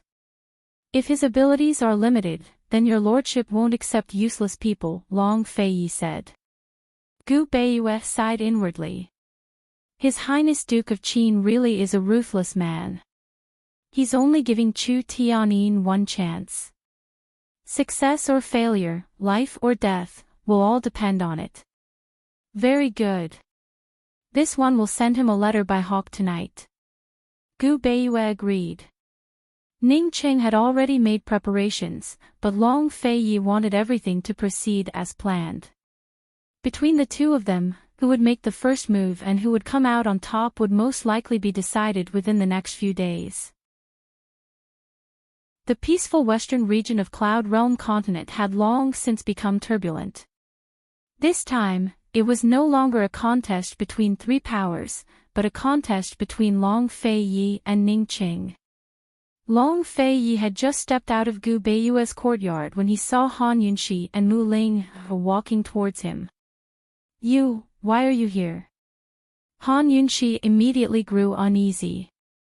Aside from accompanying her to check on Gu Beiyue's injuries, Long Fei Yi had never come here alone. What was he doing here? Was he trying to make things difficult for Gu Beiyue? Mu Ling was also puzzled. Your Highness Duke of Qin, could it be that you're sick and are here to see a doctor? Han Yunxi grew even more nervous at these words. She hurried forward and took Long Fei Ye's hand to check his pulse. Were you feeling unwell? Mu Ling had been here for a few days, but Gu was nowhere to be seen. Han Yunxi had specially accompanied Mu Ling out for a walk today and had just returned.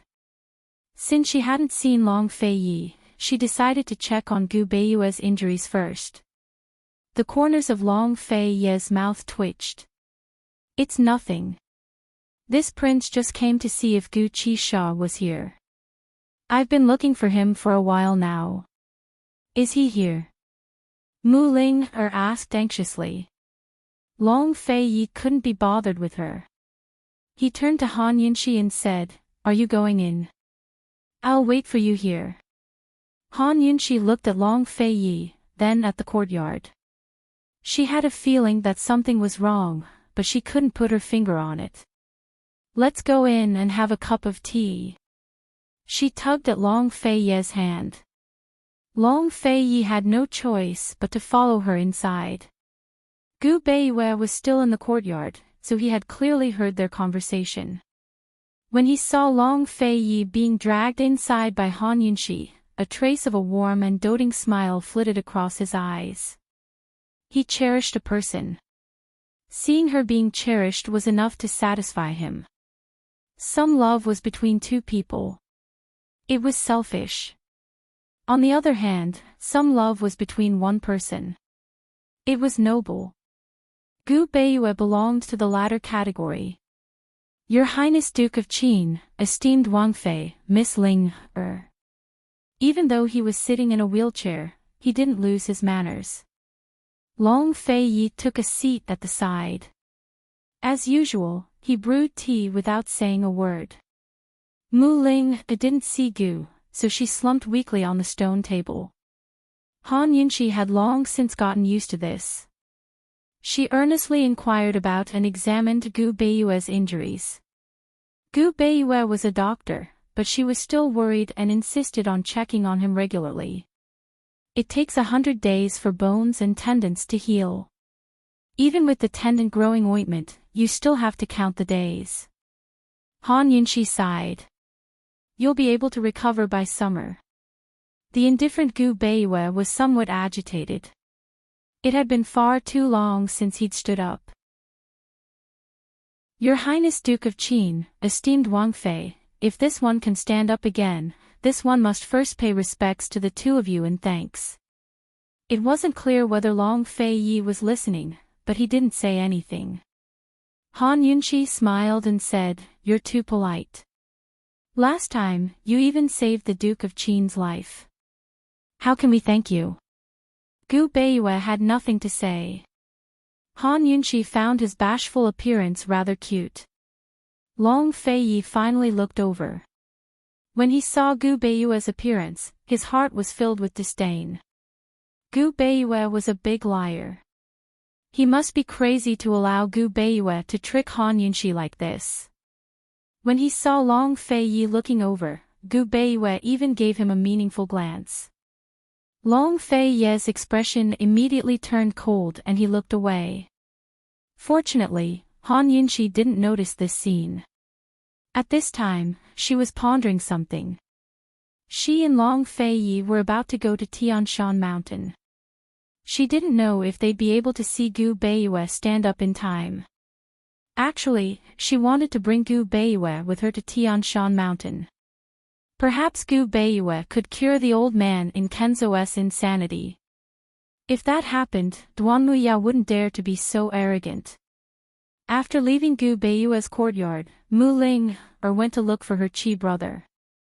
Han Yunxi said in a low voice, Long Fei Yi, Gu Beiyue is a trustworthy person.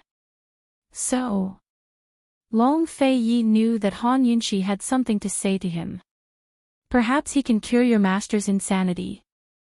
Han Yunxi said seriously. Master won't be willing. Long Fei Yi said indifferently. He had wanted to invite a famous doctor from Medical City to treat his master, but he had been rejected. Han Yunxi nodded helplessly. All right, he didn't make things difficult for you about the treatment, did he? Han Yunxi had been thinking about this matter. It's over. Don't worry. Long Fei Yi hated Duanmu Yao's methods to begin with, so he didn't want to talk about it. Emin, let's not talk about it anymore. Han Yunxi said, but she was still worried. She wasn't afraid that Duanmu Yao would complain to Kenzo. In fact, she wanted to have a fight with Duanmu Yao. She didn't believe that Kenzo wouldn't be able to tell right from wrong. Unexpectedly, 3 days later, Han Yunxi really did have to fight with Duanmu Yao again. Kenzo wrote another letter to Long Fei Yi. He didn't order Long Fei Yi to do anything, but instead angrily rebuked Long Fei Yi for condoning Han Yunxi's murder of Duanmu Yao's mother, Empress Shui. He warned Long Fei Yi that if Duanmu Yao sought revenge on Han Yunxi, Long Fei Yi wasn't allowed to interfere. Let the two women resolve it themselves. If Long Fei Yi interfered, he would no longer recognize Long Fei Yi as his disciple. After reading the letter, Han Yunxi was dumbfounded. She wanted to cry, but no tears came out. Your Highness, the one who killed Empress Shui, was clearly you. A complicated look flitted across Long Fei Ye's eyes. So this is what Ning Qing is doing. Despicable. Chapter 654. Long Fei Yi was clearly the one who sent assassins to assassinate Empress Shui, but now Han Yunshi had become the scapegoat. Ever since she became Qin Wangfei, Han Yunshi had been wronged many times. She had long since gotten used to it. But this time, she looked at Long Fei Yi with a silly smile. She didn't know what to do. No matter how Ning Qing tried to frame her, she wasn't afraid. Empress Shui's corpse was still there, so the truth was still there. She wasn't a coroner, but she had plenty of ways to find out the true cause of Empress Shui's death. As long as she revealed the truth, she would be cleared of all charges. But now, she couldn't really reveal the truth. Because the true culprit was her husband, Long Fei Yi. Han Yunshi leaned over the tea table, pretending to be serious as she stared at Long Fei Yi. She didn't say anything, but it was clear that she was warning Long Fei Yi. Long Fei Yi, do as you see fit. Long Fei Yi walked over and tousled Han Yunshi's bangs. Scared? Goading her. Han Yunshi glared at him but didn't answer. Long Fei Yi laughed heartily. This prince will admit to it. Han Yunshi immediately slapped his hand away. What's there to admit without evidence? I won't admit it, and you're even less allowed to admit it. I won't admit it even if you beat me to death. Wasn't that exactly what Long Fei wanted her to say? Coldly, he ordered, someone, bring me brush and ink. Long Fei Yi was about to reply to Elder Kenzo's letter. Han Yunshi immediately scooted over to take a look. She discovered that the usually taciturn Long Fei Yi had written several lines this time. The gist of it was that Duanmu Yao couldn't make unfounded accusations without evidence. If Duanmu Yao could prove that Empress Shui was killed by Han Yunshi, then he wouldn't interfere in their grudge. However, if Duanmu Yao was unable to provide any evidence, he would definitely pursue the matter against Duanmu Yao for framing him. He would also plead with Elder Kenzo not to interfere. After Long Fei Yi finished writing, Han Yunshi asked, "That's it?" "Okay." Long Fei Yi sealed the box and even stamped his seal on it to make sure that no one would steal it. Therefore, once your master agrees to your request, he will definitely agree to your request. Even if the real culprit is found to be you, your master can't intervene in this matter. Han Yunshi asked jokingly. This was indeed a loophole. However, how could Long Fei Yi be so stupid as to expose himself? After all, he did not want to anger his master Kenzo. Moreover, he did not want to offend the royal family of Western Zhou. Northern Li hadn't made any moves in the past 6 months, but he had always been on guard against them. After all, Western Zhou was a force that couldn't be ignored when dealing with Northern Li. After having the letter sent away, Han Yunshi and Long Fei Yi did not act rashly. They were both people who could keep their cool. After all, Duanmu Yao had only reported to Elder Kenzo. The matter hadn't really blown up yet. It would be foolish of them to take the initiative to stir up trouble. Duanmu Yao was waiting for Long Fei Yi and Han Yunshi's reactions. She lived at the border between Yaoshui Commandery and Fenglin Commandery. She had already brought Empress Shui's corpse out of the Chu clan's barracks. She also had evidence that Han Yunshi had killed her mother. She was just waiting for news from her master so that she could deal the fatal blow to Han Yunshi.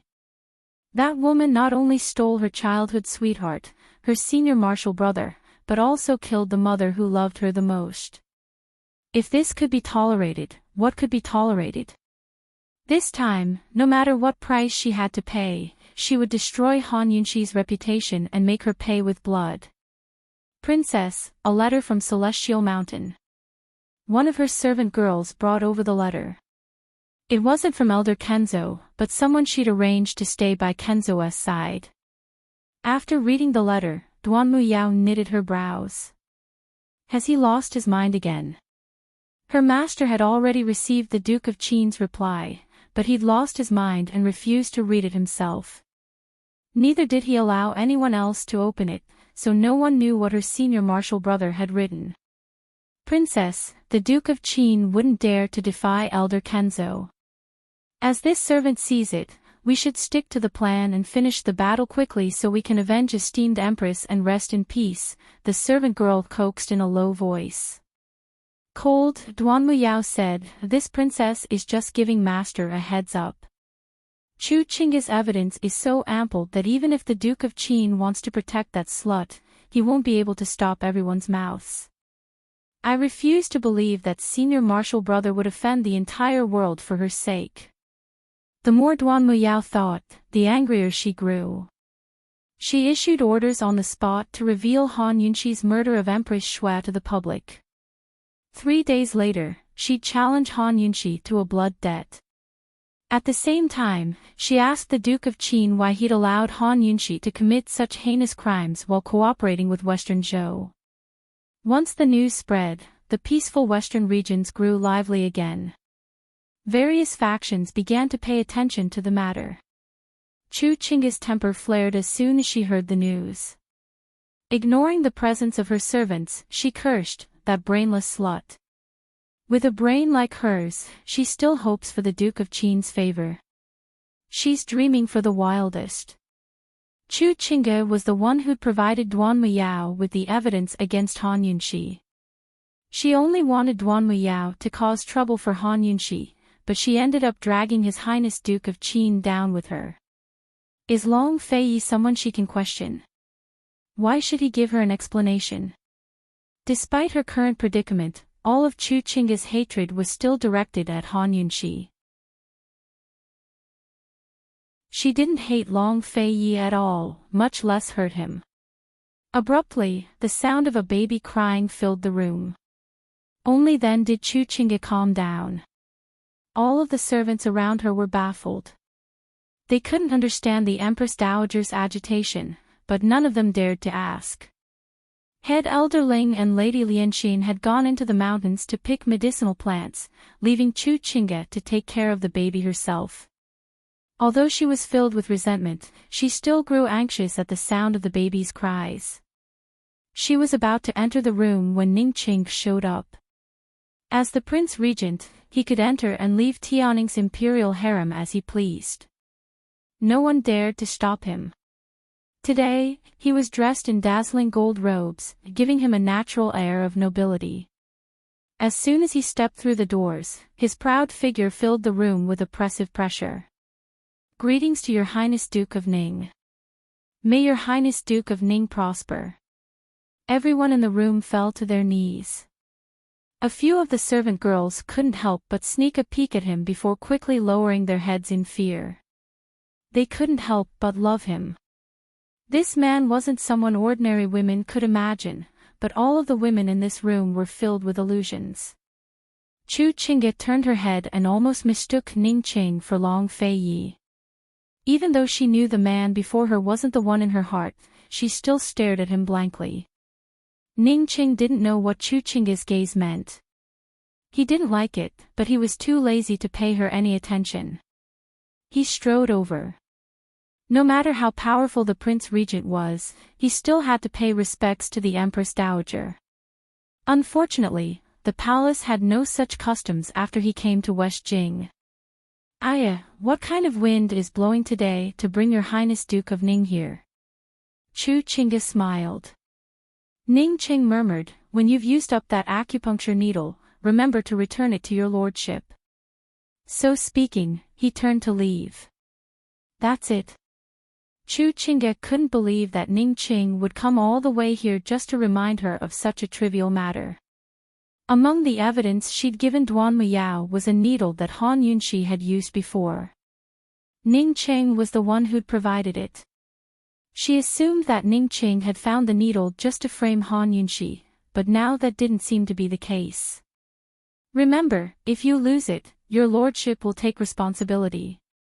Ning Qing warned as he walked away without looking back. That needle is still useful. What else do you want to do? Chu Qingge chased after him. She didn't want to miss a single thing that had to do with Han Yunxi. Just do your job well. Why do you care so much? Ning Qing reprimanded cold. Don't worry, I definitely won't disappoint you. Chu Qingge was confident in both herself and Duan Muyao. But in Ning Chang's eyes, these two women were the same kind of fools. They wanted to scheme against Han Yunxi, but had no idea that their actions would affect Long Feiyi far more than Han Yunxi. Han Yunxi was Long Feiyi's official consort.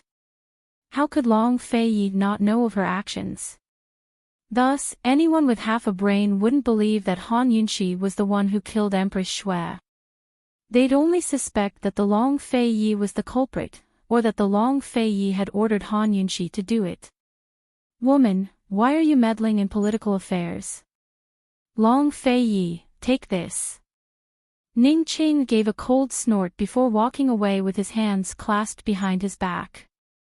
Slowly, his figure disappeared into the depths of the palace. Reality proved that Ning Qing was right. Besides Duan Muyao challenging Han Yunxi, all the other powers began to suspect Long Feiyi. Western Zhou's Emperor Kongqing couldn't sit still and personally wrote a long letter demanding an explanation from Long Feiyi. Otherwise, Western Zhou and the South Central Region's Commander-in-Chief's estate would never form an alliance. Even in Tianan country, Long Tianma and Mu Qinggu began to suspect Long Feiyi. Qin Wangfei would never kill Empress Shui for no reason. If such a thing really happened, it must have been the Duke of Qin's orders. Mu Qinggu had long felt moved by the injustice of Han Yunxi's actions. As I see it, there's something fishy about all this. If the Duke of Qin really did make a move, he wouldn't have sent Qin Wangfei to do it, Long Tianma muttered to himself. General Mu didn't seem interested in the matter. He asked, Qinggu, has there been any news from Northern Li's horse farms lately? We've received news that South City's horse farms are wantonly buying followers from the herdsmen. There's been no news from the other two farms, Mu Qinggu replied honestly. General Mu said unhappily, do we need you to tell us something that everyone already knows? Keeping followers is just a pretense. Did you take it for real? It would take at least 3 years for followers to grow into battle horses. Last year, South City's horse farms had only lost mature war horses that could be used for 3 to 15 years. It wouldn't be as easy as keeping followers to fill the gap. How could Northern Li survive in Cloud Realm continent without war horses after 3 to 5 years? Mu Qinggu hung his head, afraid to utter a word. Unless Northern Li can get their horses, they won't get involved in the chaos in the West. If Northern Li doesn't meddle in the affairs of the West, it'll be the Duke of Qin and Ning Chang's world. There'll be plenty of good shows between those two, just wait and see. General Mu said, before adding, I'm afraid Duan Muyao was used by Ning Qing as a spear for Empress Shui's affairs. Hearing this, Long Tianma and Mu Qinggu couldn't help but admire him. The older the ginger, the spicier it was. Long Tianma knew he was no match for Ning Qing, so all he could do was hide in a corner and preserve his strength. Although Northern Li wouldn't get involved in the chaos in the West, the Northern Dynasty's emperors had ordered Zhu Nixia to keep an eye on the situation there. Zhu Nixia might have been banished from the imperial clan, but he was still the right and left arm of the Northern Dynasty's emperors. He had been itching to join hands with Duan Muyao for the chaos in the West, but his master's warning prevented him from taking action. Currently, he was playing chess with his master, Bai Yanqing. He couldn't help but ask, Master, do you think Duan Muyao can win this time? Chapter 655. Could Duan Muyao win? Bai Yanqing didn't seem to hear Zhu Nixia's question. He held the chess piece in one hand and stroked his beard with the other as he seriously pondered the game. Juni Xia was such an arrogant and insufferably arrogant person. But in front of his master, he was always obedient like a big boy. Seeing that his master didn't answer, he didn't dare to ask a second question no matter how curious he was. He could only wait quietly for his master to make his next move. Little junior sister Bai Yuqiao looked at Juni Xia from the sidelines and felt pity for him for some reason. In her eyes, Juni Xia was absolutely obedient and trusting of her master, but her master kept all sorts of secrets from her senior brother. Bai Yuqiao didn't understand why her master kept so many things from her senior brother. She secretly felt that it was unfair to him, but she never dared to say anything. She knew better than her senior brother how terrifying it was to betray her master. After a while, Bai Yanqing didn't make his move, but said mildly, whether she wins or loses depends on what she's competing on and how she's competing. Juni Xie rejoiced and quickly said, just this once, the matter of Empress Shui.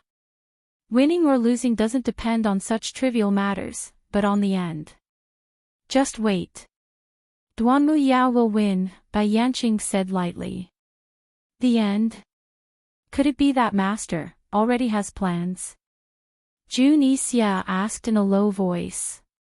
As he saw it, his master had told him to get involved in Han Yunxi and Long Fei Ye's affairs not because he was afraid he'd cause trouble, but because he had other plans. Bai Yanqing didn't reveal anything, but asked, just wait. How long will it take to fill the gap in South City's horse farms? Juni Xia grew gloomy. Master was always like this, changing the topic in the middle of a sentence. It made his heart itch. When Juni Xia didn't reply, Bai Qingyan gave him an unhappy glare before he obediently replied, it'll take at least a year or so to make up for the shortfall. I've already contacted Cloud Realm Trade Consortium's horse merchants. If we can strike a deal with them, the shortfall won't be so severe, Juni Xia replied honestly. Has the planting of herbs in the Snow Mountain been started? Bai Yanqing asked again. There are still some details to be discussed. Haha, Ning Jing, this woman, is really hard to deal with.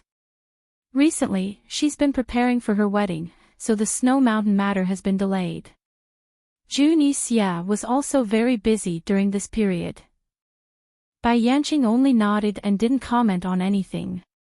He continued to play chess. Over the past few days, the matter with Empress Shui had only grown bigger and bigger, but Han Yunxi and Long Fei Yi had remained unmoved. They had neither expressed their stance nor made any public statements. As a result, everyone was even more curious about the truth of the matter. There were still 2 days before Duanmu Yao's challenge, but Han Yunxi was currently sitting in the courtyard, smiling foolishly at a table of letters. All of them were addressed to her. There were letters from the Tian and General Mu's estate, the South Central Region's Commander-in-Chief's estate, Pilfine Pharmacy, Medical City, Medicine City, and even the black market. All of the letters expressed their concern and reminded her to be careful of Duanmu Yao and avoid fighting her head-on.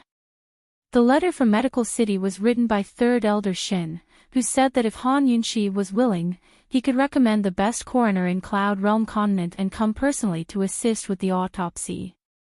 The letter from Medicine City was written by the King of Medicine himself. That old man who didn't care about worldly affairs actually knew about the matter as well. In the letter, he said that if Han Yunxi was willing, she could bring Empress Shui's body to the medicine hut so he could personally assist with the autopsy. The letter even included a greeting from the old man from Medicine requesting cave. Han Yunxi had always known that she didn't have good relations with people. She would offend people for no apparent reason and incur their hatred and enmity. Reading through the pile of letters, she suddenly realized that she had quite a few friends. She smiled at Long Fei Yi and said, "My relations with people seem pretty good. Does this count as having friends all over the world?" "This is called networking," Long Fei Yi remarked. Even he had to admit that Han Yunxi's connections in Cloud Realm continent over the years weren't to be underestimated.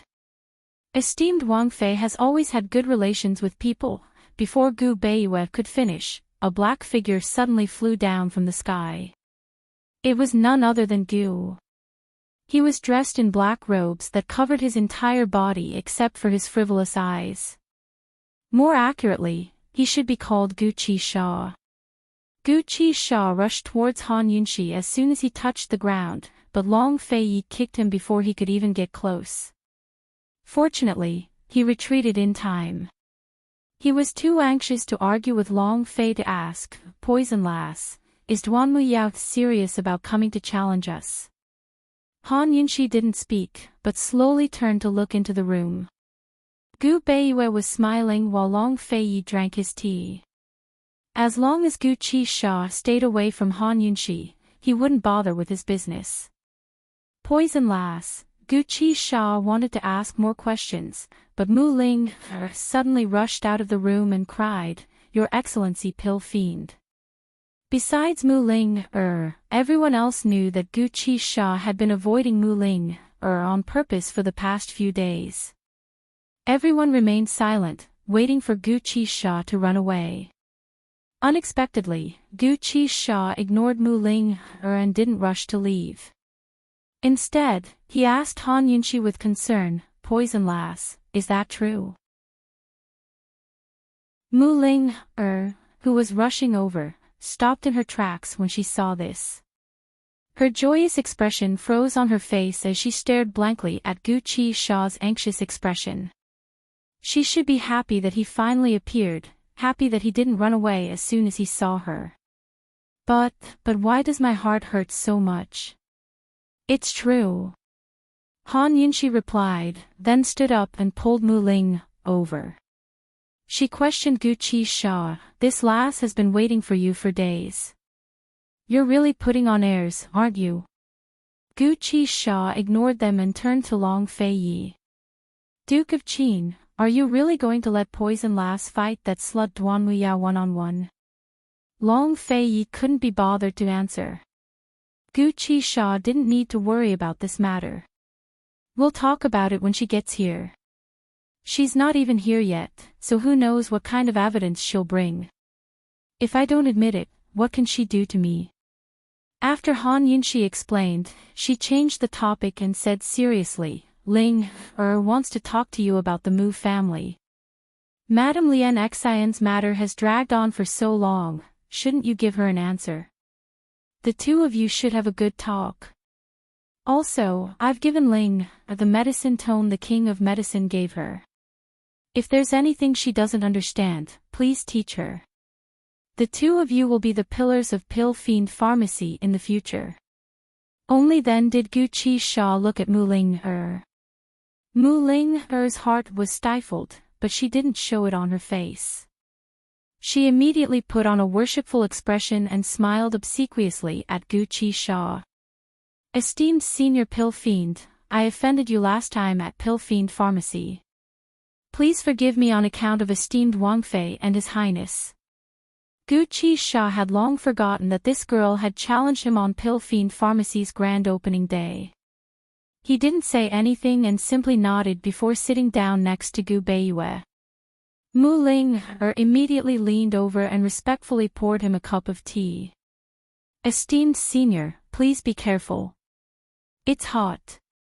Gu Qisha raised a brow at her and said in a strange tone, "You're making me sound old. How about I call you master?" Mu Ling hurriedly asked. She clearly wanted to take him as her master. Gu Qisha picked up a cup of tea and drank it under his black robes, pretending not to hear her. However, Mu Ling was even more ruthless. She immediately knelt down and kowtowed to him. "If master doesn't object, please accept this bow from your disciple." Gu Qisha spat out the tea in his mouth. "I didn't agree. Get up." Mu Ling blinked her large eyes innocently. "But I've already kowtowed. What should I do?" Would he still have any freedom if he accepted a disciple like this? Who knows when she'll discover the truth? Gu Qixia was truly frightened. He earnestly said, "I'll kowtow back to you, all right." Mu Ling's eyes were wet, but she still laughed out loud. Senior really knows how to joke. If Senior isn't willing, then forget it. It wasn't clear how many people present noticed the tears in Mu Ling's eyes, but Han Yunxi did. Looking at this stubborn girl, Han Yunxi's heart ached. Perhaps it was because she saw a shadow of herself in the past, or perhaps it was because blood was thicker than water, or perhaps it was because they hit it off. However, Han Yunxi knew that there was only so much she could do to help Gu Qixia. If she continued to help Gu Qixia, it would only backfire. When it came to matters of love, both parties had to be willing. Although she was touched by Mu Ling's willingness, she couldn't possibly force or scheme against Gu Qixia.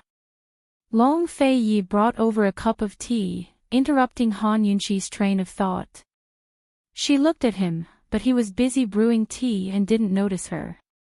From this angle, the curve of his face was so cold that it was penetrating, exuding a cold arrogance that kept everyone at arm's length.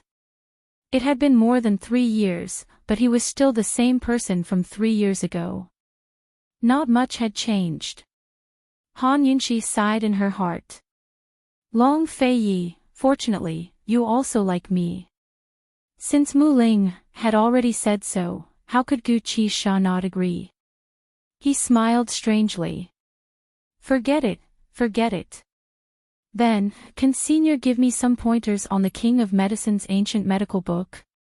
Who said that Mu Ling had given up? She still had to work hard. Han Yunxi felt heartache, but she also wanted to laugh. Gu Qixia's expression had already darkened, but fortunately, his face was hidden by his mask. All right, all right. If you don't understand, just ask. Why are you being so polite? Even if Gu Qixia agreed, Mu Ling might not be able to find him for guidance in the future. Thank you, Senior. Mu Ling was still very happy. She actually took out the medical book on the spot and even included a thick notebook. Senior, I've already finished reading this book and memorized everything that I didn't understand. There are already more than 100 parts in this first book that I don't understand. Let's just ask these questions for today, Mu Ling said seriously. Before Gu Qixia could speak, Gu Beiyue said indifferently, "This one is tired.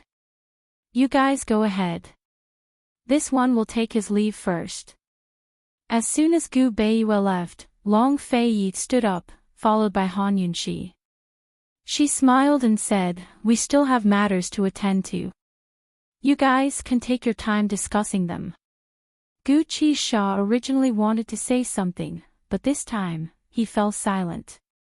Just like that, Mu Ling continued to pester Gu Qixia for the next 2 days, humbly asking for guidance and taking notes. After 2 days of interaction, Gu Qixia actually dispelled his previous suspicions. This was because other than asking about the medical book, Mu Ling didn't bother him at all. Perhaps he was overthinking things. Mu Ling was only interested in learning and hadn't discovered his secret. There was no harm in teaching this little girl. In any case, all of Pill Fiend Pharmacy's matters would be taken care of by her in the future. He wasn't going to guard Pill Fiend Pharmacy to the death. Early in the morning 2 days later, Duan Muyao really did come to challenge him. Chapter 656. Early in the morning, Duan Muyao was standing by the gates of Long Fei Ye's Yaoshui estate, surrounded by a crowd of onlookers. Long Fei Ye's estate was located in the heart of the county town's downtown district, hidden in a deep alleyway. It was very quiet and secluded amidst the hustle and bustle. Its outer walls were very low-key and didn't attract much attention. It was all thanks to Duan Muyao that so many people had gathered here today. Not only had she revealed the location of the estate, but she'd also brought a bunch of people with her to mix in with the crowd. These people were here to act as messengers. If Han Yunshi said a single wrong word today, they'd spread it all over Cloud Realm continent with embellishments. Moreover, Duan Muyao even assigned a few people to deliver the news to Celestial Mountain. Not only did she want Master Kenzo to hate Han Yunshi, but everyone on Celestial Mountain to hate Han Yunshi as well. She wanted to make it so that Han Yunshi couldn't climb Celestial Mountain. Before she knew that Han Yunshi was her mother's murderer, Duan Muyao was already thinking of ways to smear Han Yunshi's name. Now she'd stop at nothing. Currently, Han Yunshi's group was standing on the highest floor of the estate. They couldn't see Duan Muyao from here, but they could see the figures of many onlookers. Long Fei and Han Yunshi stood in the middle, one dressed in black robes with a cold, heroic air between his brows. The other was dressed in a pink-purple silk dress, her style magnificent beyond compare. Gu Beiyue stood to Long Fei Ye's left. Although he was in a wheelchair, he still gave off a heroic and elegant air. Gu Qisha stood to Han Yunshi's right, his black robes draped over his body like a mysterious mystery. Mu Ling stood next to Gu Qisha in her gorgeous red robes. Chu Shifeng stood 3 steps behind Long Fei Yi, his hand resting on his sword in a respectful manner. The group of people standing on the balcony made for a beautiful sight that was even more beautiful than a garden full of spring flowers. Unfortunately, none of them looked happy, especially Long Fei Yi. He, who always liked peace and quiet, hated the kind of disturbance at the door the most. Han Yunshi observed the surrounding roofs and attics. She saw that there was no one in sight, but she knew that there must be a lot of people who came to watch the show. After all, this matter had been blown out of proportion. After all, the disparity between her and Duan Muyao's martial prowess was too great. Many people had come to laugh at her. Gu Qisha stood on the railing, his eyes dark as he said, "Poison lass, I'm going to teach her a lesson first. I'll break the tendons in her arms and legs before you go out and fight her one-on-one." Was Gu Qisha here to make a fool of himself? Unfortunately, other than Mu Linger, no one else laughed. There was still half an incense stick's worth of time before Duan Muyao's challenge time arrived. Gu Qisha turned back to look at her. "Poison lass, if you don't answer, I'll take it as a yes. Do you want me to plead guilty?" Han Yunshi rolled her eyes at him. "You were the ones who killed him. So what if you admit it? Do you think His Highness Duke of Qin is afraid of Western Zhou's imperial family?" Gu Qisha retorted. Was Gu Qisha here to ask for a beating? Long Fei Yi had unknowingly turned to stare at them coldly. He didn't make a move, nor did he speak. Instead, he stared coldly at Mu Linger, who was standing next to Gu Qisha. Gu Qisha immediately shut his mouth. He was wary of the threat in Long Fei Ye's eyes, but he didn't know that if Long Fei Yi and Han Yunshi admitted to the crime, it wouldn't be as simple as offending Western Zhou's imperial family. Gu Qisha didn't know much about Duan Muyao's backer on Celestial Mountain. Neither Long Fei Yi nor Han Yunshi had brought up the matter, so neither Gu Beiyue nor Gu Qisha knew how they were going to deal with it. Soon enough, it was time to leave. Long Fei Yi naturally accompanied Han Yunshi out of the room, followed by Gu Qisha and Mu Linger. Gu Beiyue didn't follow them, but said, "Esteemed Wang Fei, it's inconvenient for this one to move around, so I won't be going out. Please be careful." "Don't worry, it's just a small matter," Han Yunshi smiled. Before they left, Long Fei Yi instructed, "Chu Shifeng, escort Dr. Gu back to his rooms to rest." Gu Qisha couldn't help but feel doubtful. This doesn't seem like Gu Beiyue's style at all. Since when did Long Fei Yi become so humane? Did something happen between Long Fei Yi and Gu Beiyue while he was gone?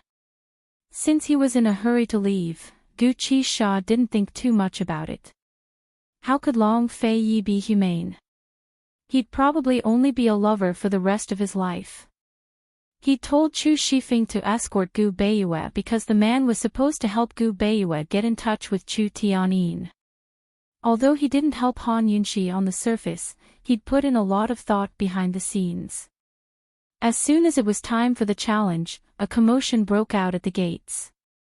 But this time, Han Yunxi didn't give anyone a chance to criticize her. She opened the gates on time.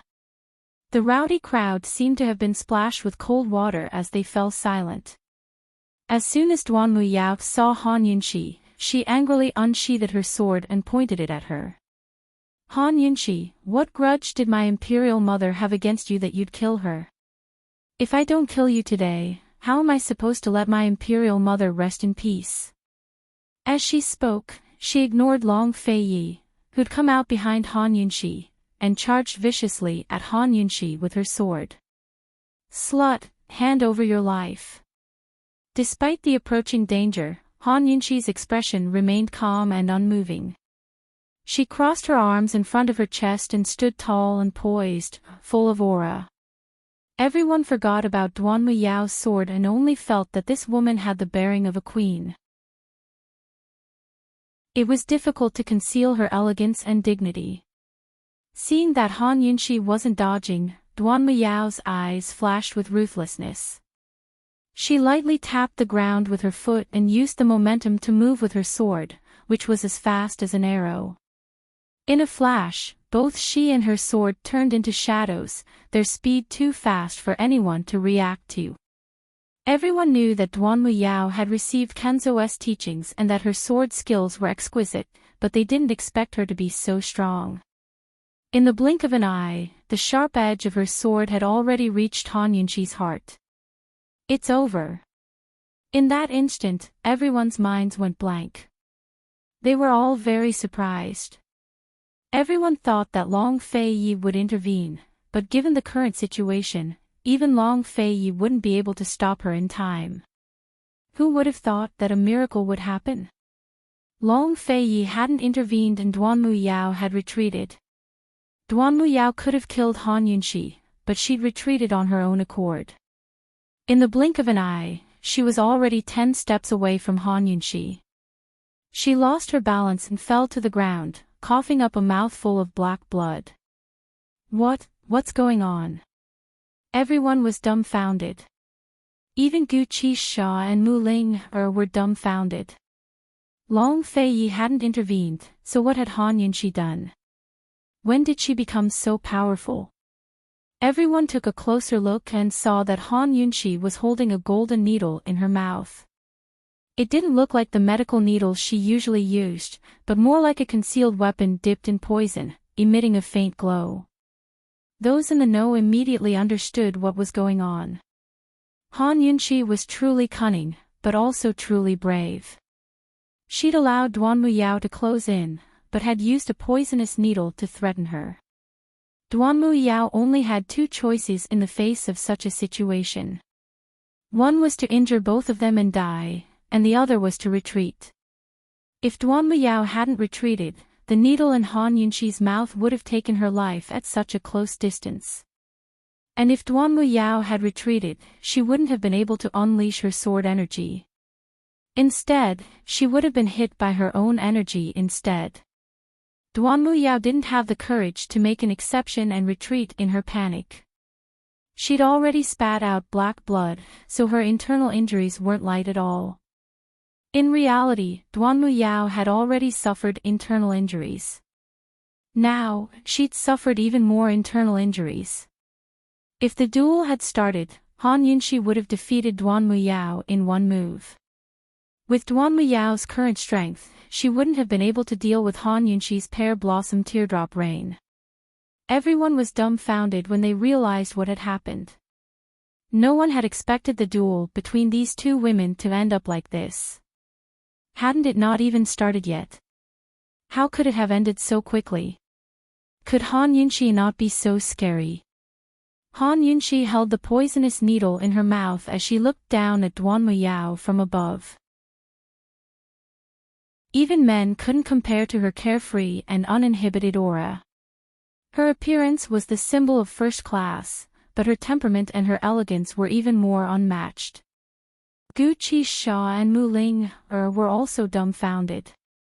They hadn't expected Han Yunxi to be so strong. Suddenly, someone in the crowd shouted, "Han Yunxi is shameless. She used poison. How despicable." Han Yunxi narrowed her eyes and looked towards the source of the voice. She coldly said, "Who said that? If you have the guts, come out now." Her fierce shout silenced the already quiet crowd. But then, there was someone who wasn't afraid of death and actually stood out. It was a girl around 14 or 15 years old. Her background couldn't be discerned from her attire, but she was actually Duan Muyao's maid. "I said it." The little girl's expression was haughty, a little like Duan Muyao's usual haughtiness. "This is between Duan Muyao and me. What does it have to do with you? Who do you think you are?" Han Yunxi coldly asked. Her words rendered the sharp-tongued little girl speechless. After a while, she finally replied, I'm speaking up for Miss Duanmu. Can't I? Are you feeling guilty? How is it unfair?" Han Yunxi asked patiently. She hadn't expected Duan Muyao to use violence today, only words. If Duan Muyao wanted to slander her, she definitely wouldn't give her a chance. She definitely wouldn't leave any evidence behind. "You used poison. You just poisoned Miss Duanmu," the little girl said righteously. What kind of logic was this? Han Yunxi laughed. "Who said I can't use poison? Who?" Before she could finish speaking, the little girl hastily interjected, "Poison is a heretical art. It's used to harm people and is despised by righteous people like us. It's also forbidden by Medical City. You use this kind of evil thing to deal with Miss Duanmu. You're simply despicable and shameless." Han Yunxi angrily asked, "You clearly know that this princess only knows how to use poison and not martial arts. As the proud disciple of Tianshan Kenzo, you called out my name and chased me all the way to my front door to challenge me to a duel, yet you still don't allow me to use poison. Isn't this even more despicable and shameless?" She was so angry that she wanted to laugh. She looked at Duan Muyao, who was sitting on the ground, and coldly snorted. "Duan Muyao, if you can't afford to lose, then don't come." Duan Muyao's internal organs were in pain from her own sword aura, and her conception and governing vessels were blocked. She had just managed to catch her breath when she heard Han Yunxi's words. She was so angry that her true qi almost flowed backwards and caused her cultivation to go berserk. She supported herself with her sword and stood up. "How did I lose? So it's fine for me to use poison and hidden weapons?" Han Yunxi asked again. Duan Muyao knew better than anyone the extent of her internal injuries. In her current condition, she was no match for the Tang sect's hidden weapons. She still hadn't fully recovered from her shock, so how did she end up like this? "Duan Muyao, are you admitting defeat? Or are you going to continue?" Han Yunxi asked coldly. Although she didn't intend to accept the duel or admit her guilt, Duan Muyao had attacked her as soon as she came up. She had to determine a winner. "So what if you're the disciple of Tianshan Kenzo?" Chapter 657. So what if she was Tianshan Kenzo's disciple and a martial arts prodigy with exceptional talent? Wasn't he still defeated by a trash like Han Yunxi in one move? To be exact, it wasn't just one move. Han Yunxi hadn't even made a move.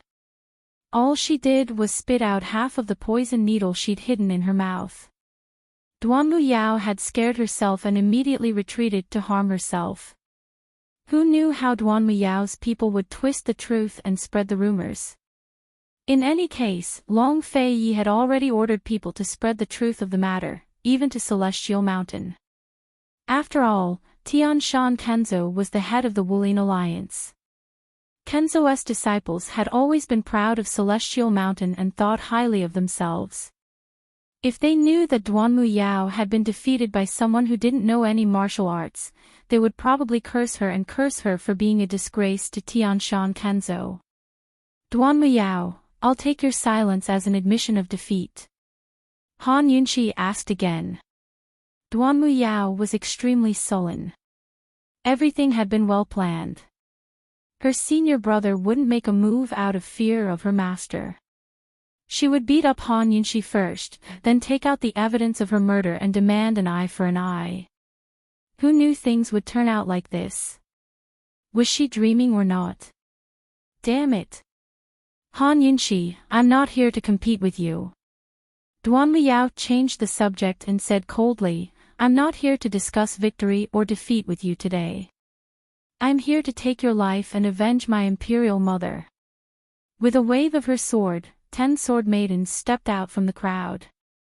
Long Fei recognized the 10 swordswomen at a glance. These were Duanmu Yao's personal swordsmen who'd been raised on Celestial Mountain for years. Their skills in the sword weren't low, and their combined strength was enough to match Duanmu Yao's own skills. Duanmu Yao was determined to kill Han Yunqi. Long Fei's icy eyes slowly narrowed into slits, revealing a frightening killing intent. Han Yunqi seemed to sense Long Fei's anger. She retreated to his side and quietly took hold of his clenched fists from behind, comforting him in silence. Long Fei actually calmed down quite a bit. In fact, Long Fei could rest assured that Han Yunqi was no longer the Han Yunqi of the past. In the past, Han Yunqi had always been afraid that the Tianning imperial clan would make things difficult for her. She was even more afraid that a single misstep would ruin Qin Wangfei's reputation and offend His Highness Duke of Qin. And now, her greatest fear had become her greatest backer. What was there for her to be afraid of? Duanmu Yao, one-on-one duels aren't just for show. Are you going back on your word? Han Yunqi asked with a smile. She did not give Duanmu Yao an explanation.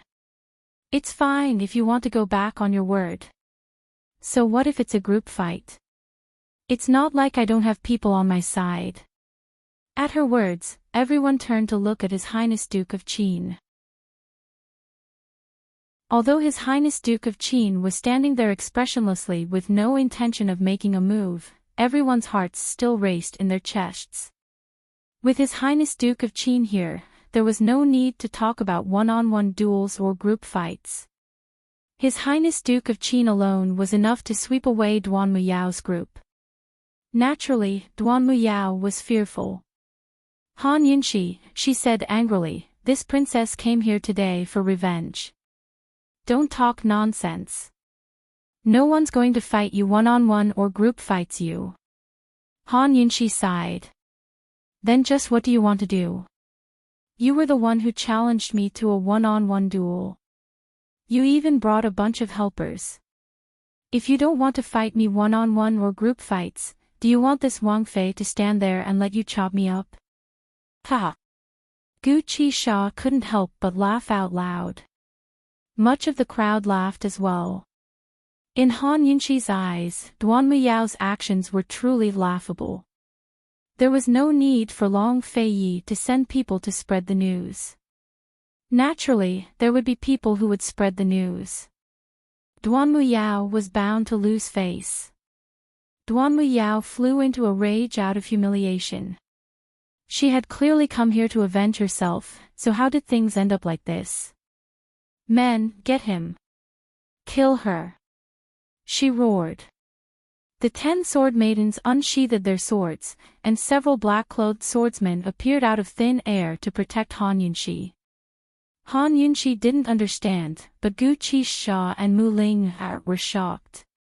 They could sense the killing intent of these 10 swordsmen. Their martial arts were definitely much more powerful than Duanmu Yao's 10 sword maidens. Duanmu Yao could tell that these black-clothed swordsmen weren't simple. She shouted angrily, Senior Marshal Brother, Han Yunqi killed my imperial mother. I don't ask you to uphold justice for me, your junior marshal sister, but I beg you not to protect her. You should also give my imperial father an explanation for this matter, and give my Western Zhou's citizens an explanation. Long Fei said, where's the evidence? You slandered this prince's beloved consort for no reason. This prince wants an explanation from you. If you can't provide any evidence, don't blame this prince for being impolite. Tears welled up in Duan Muyao's eyes. Aggrieved, she took out a golden needle from her sleeve and held it up for everyone to see. This is a golden needle found in my imperial mother's body. It's poisonous. This golden needle is specially used by Han Yunxi when she's practicing medicine. Aside from her, no one else has it. The golden needle in Duan Muyao's hand was indeed the same one that Han Yunxi usually used. This was a medical needle she had brought from the modern era. Its material, function, and shape were all different from those used in the ancient era. It had to be said that this thing was indeed a piece of evidence. Aside from special circumstances, Han Yunxi would only use this kind of medical needle when she was saving lives. Moreover, she would always disinfect it and put it away after use. However, there were a few times when she had dropped it in an emergency. Where had Duan Muyao gotten the one in her hand? Chu Tianyin was already planning to rely on Long Fei Yi and was currently undergoing Long Fei Ye's tests. There was no reason for him to give Duan Muyao something so important. Besides Chu Tianyin, who else could have gotten their hands on her needle? Was it Chu Qingge or Ning Qing? Where did they get this golden needle from? Han Yunxi was too lazy to ponder the question any longer. If the other side wanted to frame her, why wouldn't they have enough evidence? Han Yunxi, tell me, is this needle yours or not? Duan Muyao asked loudly. Yes. When did you steal something from me? Give it back to me. Han Yunxi was even more self-righteous than her. You. Duan Muyao got angry every time she spoke to Han Yunxi. She was about to die from anger. You used a needle to poison my imperial mother. What else do you have to say for yourself? Duan Muyao asked again. You stole my needle and accused me of poisoning you. What do you think I have to say for myself? Han Yunxi retorted. Han Yunxi, you're still quibbling. Duan Muyao was about to spit out blood. Today you brought a needle and accused me of killing your imperial mother. Tomorrow you brought a hidden needle and accused me of killing your entire family, right? Han Yunxi asked again. Silence fell upon the scene. No one dared to interrupt. Duan Muyao was so angry that her breathing grew ragged as she gasped for breath. The coroners already found out that my mother was poisoned to death. Moreover, there are people in the Chu clan army who saw you appear around the barracks that night with their own eyes. Both the witnesses and evidence were present. If these witnesses and evidence were found by a third party, then Han Yunxi would indeed be guilty according to Cloud Realm Continent's laws. Unfortunately, these witnesses and evidence came from Duan Muyao's side, so it was highly suspicious that they were forged. Han Yunxi couldn't be bothered to argue with them about the validity of the witnesses and evidence. With Duan Muyao's pestering nature, there was no point in arguing with them. She had long discussed a plan with Long Fei Yi to kill two birds with one stone. They only needed to prove that the needle was a false accusation. There was no need to uncover the true cause of Empress Shui's death. As long as they could prove that the needle was a false accusation, then Duan Muyao would naturally suspect the person who gave her the needle. Once her attention was diverted, the matter would have nothing to do with them. Which coroner did you find to conduct the autopsy? Han Yunxi asked again. Lin Su from the Peace Pavilion. Duan Muyao replied loudly. The Peace Pavilion was a profit-making organization that provided all sorts of autopsy services to the imperial court and the common people. Lin Su could be considered the head of the Peace Pavilion and had a resounding reputation. I don't believe him, Han Yunxi said coldly. Unless you can find someone to do a new autopsy and prove that Empress Shui really did die from poison and that the needle was the cause, this Wang Fei won't admit it. Chu Qingge had put in plenty of effort on Duan Muyao's side. She even bribed Lin Su to do the autopsy himself, so Duan Muyao trusted Chu Qingge without a doubt. It doesn't matter. This princess wants you to accept it wholeheartedly. Duan Muyao was brimming with confidence. Then find Western Zhou's former coroner from the justice courts, Chao Tong, Grand Coroner Chao. Han Yunxi said slowly so that everyone present could hear her clearly. Everyone was frightened by her words. They couldn't help but suspect that Duan Muyao was here to slander Han Yunxi. Western Zhou's justice courts would never favor Han Yunxi.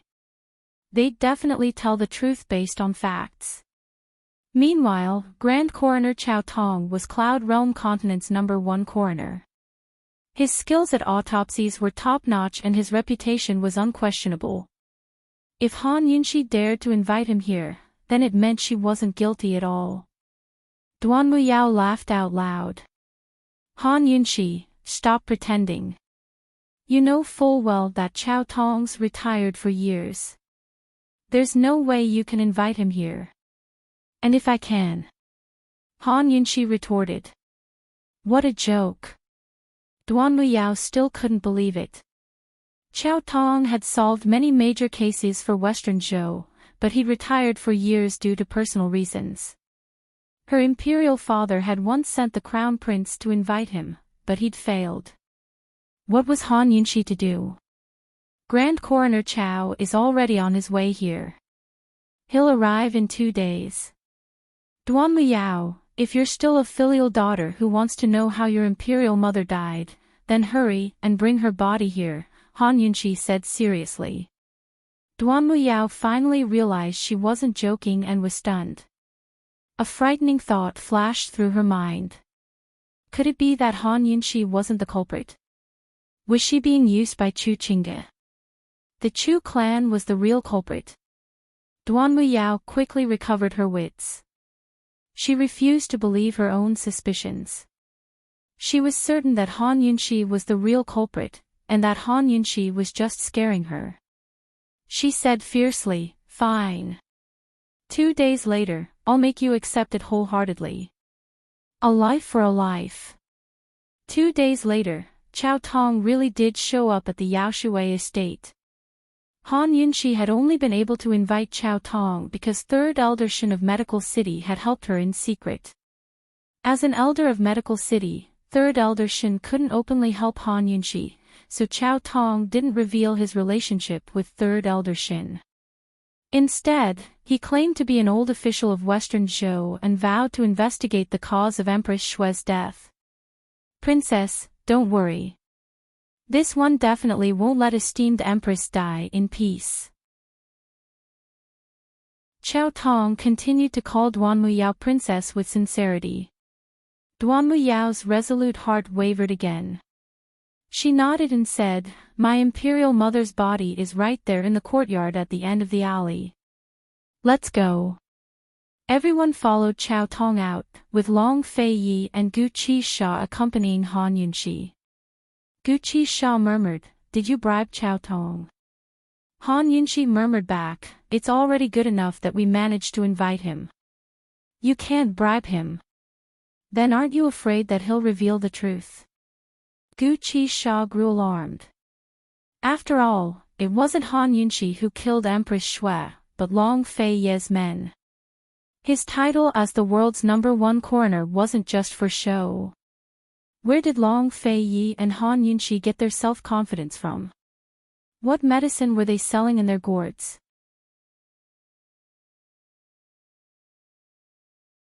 Chapter 658. Han Yunxi hadn't bribed Chao Tong, but wasn't she afraid that he'd expose the truth? Gu Qisha wasn't the only one puzzled. Ning Qing was curious as well. He knew Chao Tong couldn't be bribed, and he was certain that Long Fei Ye's men had killed Empress Shui. Where did Long Fei Ye and Han Yunxi get their confidence from? After Empress Shui's death, Chu Tianyin had found plenty of coroner's examiners to examine her body, but none of them were able to find the true cause of death. What was the real cause of death?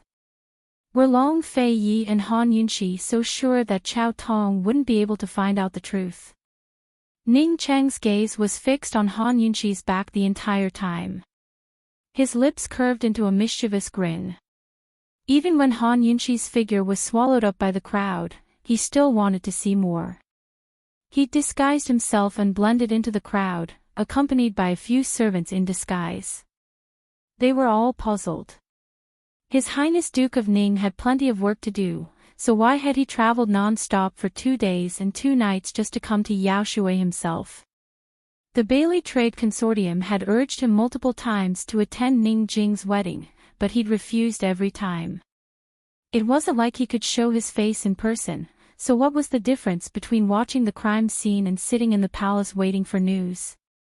Empress Shui's corpse was placed in the courtyard at the end of the alley. Duanmu Yao wouldn't go so far as to reveal her mother's corpse to the public, so all unrelated people were kept outside the gates. Ning Cheng and a few of his retainers silently left the crowd until their figures vanished from the rooftops. Empress Shui's body was placed in the center of the courtyard, preserved in a specially made coffin. Duanmu Yao stood by the coffin, her face ashen and sorrowful. She still regretted not leaving the mountains sooner to save her mother. She'd held on to her father's hopes in the past, believing that he loved her mother so dearly that he'd do anything to save her. But reality proved that her father still loved his country more than anything else. The Chu clan was the main culprit behind her mother's death. Once she dealt with Han Yunxi, she wouldn't spare anyone from the Chu clan, including Chu Qingge. Under everyone's watchful eyes, Duanmu Yao carefully opened the coffin. Other than Long Fei Yi, who did not move, everyone present came forward to take a look. Long Fei Yi was not afraid of this kind of thing, he just did not like it. It had been almost 2 months since Empress Shui had passed away. If not for the low temperature at the end of winter and early spring, coupled with the nourishment of medicine, her corpse would have already started to wax. Although it had been nourished with expensive medicinal herbs, and the corpse did not emit a strange smell, nor did it show any signs of liquefaction, it had long been deformed. Its face and hands were covered with livor mortis, and the degree of decay in its body could not be seen with the naked eye. Only a professional would be able to tell how badly the corpse had decayed. Chao Tong only glanced at the corpse, a hint of helplessness in his eyes. He wasn't in a hurry to examine it, so he asked, "Princess Yao, may I take a look at that golden needle first?" "Of course." Duanmu Yao carefully handed the needle over. "There's still poison on the tip. Be careful." Chao Tong held the golden needle and examined it carefully. "What kind of poison is this?" Before Duanmu Yao could speak, Han Yunxi cut in. "It's sky scorpion poison. It doesn't matter if you touch it. As long as you don't get stabbed, you won't be poisoned." Duanmu Yao gave a cold snort. "So you still remember?" Han Yunxi was too lazy to argue with her. Han Yunxi knew that Duanmu Yao wouldn't believe her no matter what she said. She had invited Chao Tong here so he could speak up for her. "Where did you find this needle?" Chao Tong asked next. From the bottom of her foot, Chu Qingge had told Duanmu Yao all this. "So, Princess Yao believes that Empress Shui died from poison?" Chao Tong asked seriously. "Yes, it was Han Yunxi who used this needle to poison her." Duanmu Yao didn't forget to point out Han Yunxi's identity. She spoke as if she'd seen it with her own eyes. Chao Tong nodded and asked, "Princess Yao, this one doesn't recognize poisons, so I specially brought a poison doctor with me. Would it be possible to let him in?" Chao Tong's reputation were there. Even if Han Yunxi had invited him here, Duan Muyao trusted him enough to agree without a second thought. The poison doctor examined the needle, then Empress Shue's foot. "This is sky scorpion poison," he said seriously. "Anyone poisoned by it will die within 3 steps. Han Yinshi, you're still trying to quibble." Duan Muyao raged. Han Yinshi snorted disdainfully and didn't answer. The poison doctor hurriedly explained, "Princess Yao, this one can only confirm 2 points. Firstly, the poison on the golden needle is scorpion poison. Secondly, Her Majesty the Empress Foot was poisoned by the needle and was indeed poisoned. As for whether esteemed Wang Fei died from sky scorpion poison, this one." Poison doctor said as he looked awkwardly at Chao Tong. Chao Tong waved his hand, indicating that he could leave. "Grand Coroner Chao, what do you mean by this?" Duan Muyao didn't understand.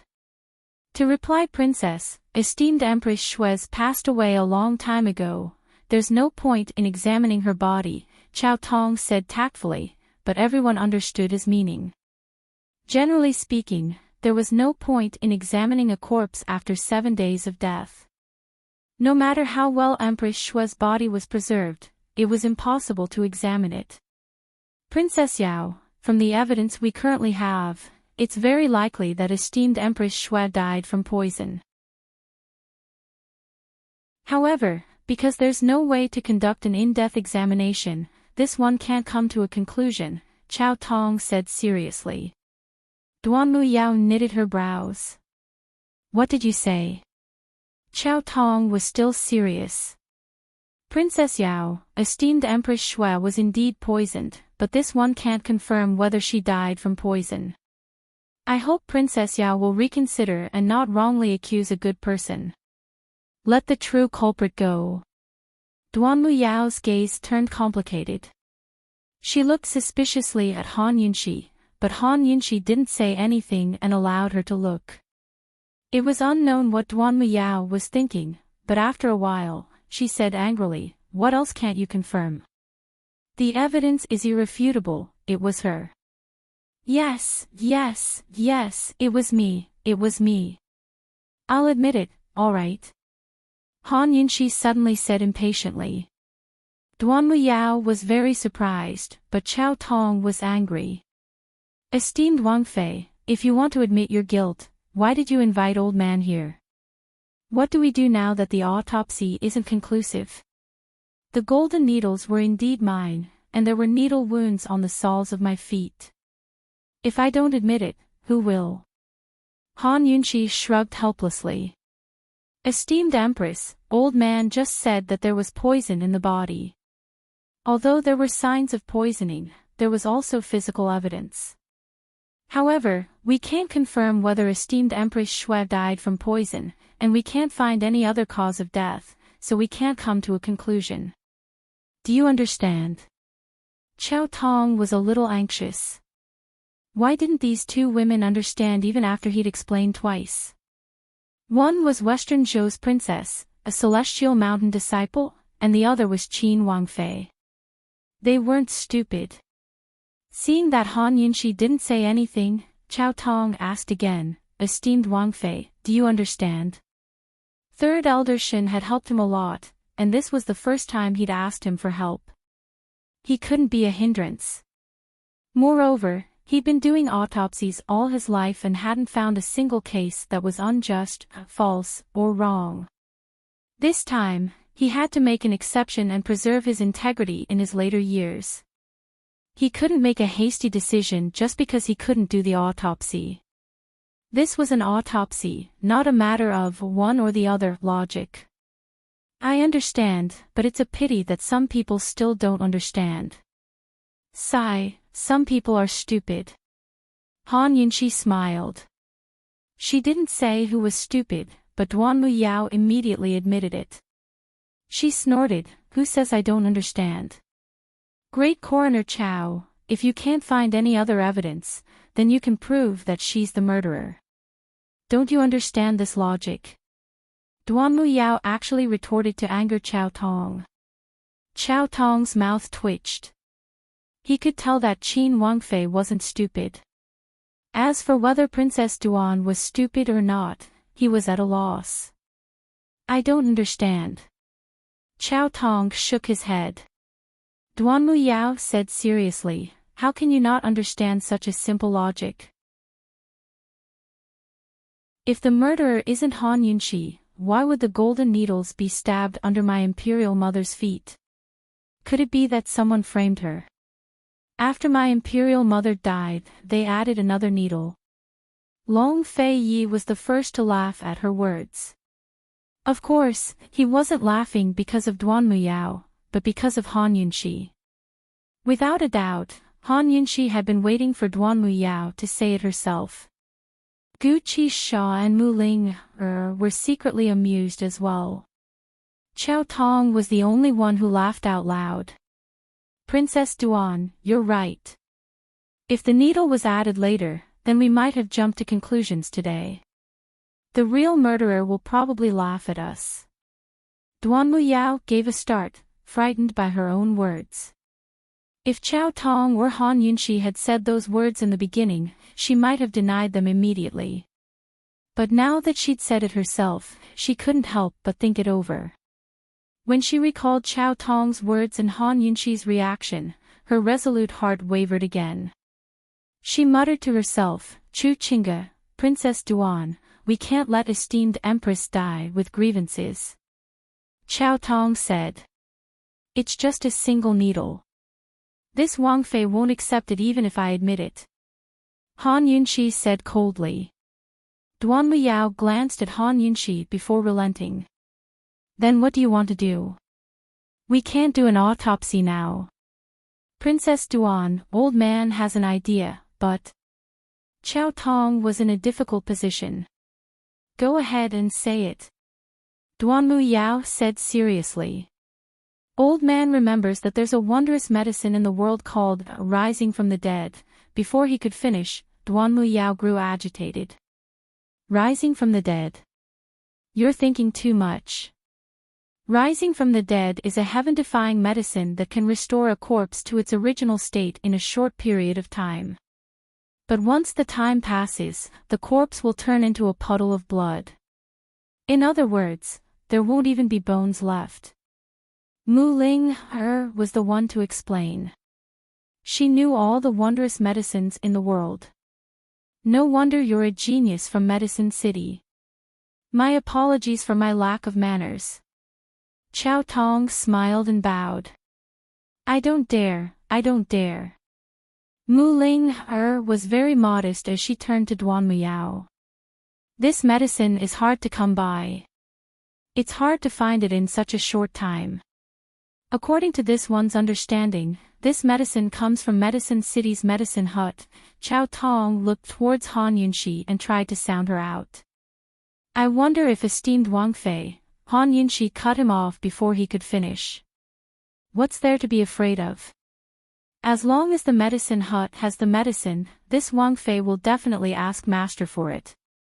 Qiao Tong gave a start, a little lost.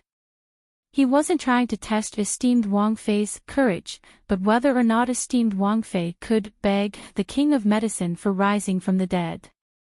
Why was esteemed Wang Fei so agitated?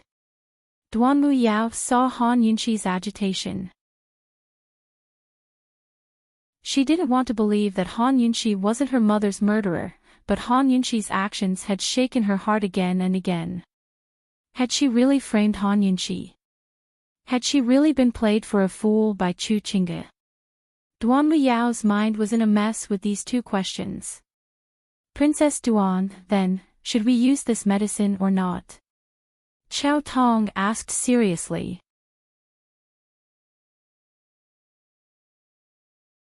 Chapter 659. Should she use the medicine of resurrection or not? Duan Muyao's gaze finally returned to her mother's corpse. She hesitated. Empress Shui was already miserable enough. If her body didn't exist, she would never be able to rest in peace. In the silence, Qiao Tong sighed deeply. Even as a coroner, he faced corpses every day, but he couldn't bear to see such a thing happen. After a while, Duan Muyao asked in a choked voice, "Great Coroner Chao, is there no other way?" Chao Tong shook his head helplessly. "There's no other way." Duan Muyao fell silent again. For some reason, Han Yunshi couldn't bear it. It wasn't for Duan Muyao, but for Empress Shui. After all, Empress Shui was innocent. Han Yunshi couldn't help looking at Long Fei Yi, but saw that Long Fei Ye's eyes were cold and unmoved. This man's heart. How cold could it be? Even though he was always warm, she hadn't forgotten his cold-bloodedness and heartlessness. What would Duan Muyao think if she found out the truth one day? Suddenly, Duan Muyao's resolute voice broke Han Yunshi's train of thought. "Use the medicine. If we can't find the real culprit, we won't be able to rest in peace even if we bury the corpse. What's the use?" She looked at Han Yunshi and snorted. "Han Yunshi, you have to do what you say. If you can't get the medicine of resurrection, then you'll be the one who killed my mother." Han Yunshi didn't answer her. Instead, she ordered, "Men, send a messenger hawk to the medicine hut and ask for the medicine." With that, the matter was put on hold for the time being. It only took half a day to send a messenger hawk from Yaoshui to the medicine hut and back. Duan Muyao had no intention of leaving. Han Yunshi didn't have that much time to accompany her. She and Long Fei Yi went back to rest first. Ning Qing sat in a corner of the roof, watching Han Yunshi's figure disappear at the end of the alley. He was still in a daze. "Master, I'm afraid, there's something fishy going on," one of the attendants murmured. Ning Qingxi lazily rose to his feet and stretched. Then he asked seriously, "Say, what do you think Han Yunshi's hiding in her head?" The attendants were left speechless. How should he know? "Master, if Duan Muyao suspects Chu Qingge, then we..." Another attendant reminded him. "What's the rush? Even if you suspect them, you'll only suspect the Chu clan." Ning Qing had left the Chu clan with a trick up his sleeve. The medicine hut's medicine hut, but the medicine hut's medicines to medicine, but the decoction ants, the medicine huts and Han s to medicine hut sb. Han Yunshi asked Mu Linger in a low voice, "Is there really a particular way to use this medicine?" "As far as I know, there isn't. Once it's cooked, just pour it over the corpse," Mu Ling murmured back. "Senior pill fiend, is that right? That old thing, the king of medicine, wants to use this chance to lure you all over." Gu Qi Sha revealed the truth. Han Yunshi had no choice. She was busy dealing with Duan Muyao, so she could only ignore the king of medicine's plans for now.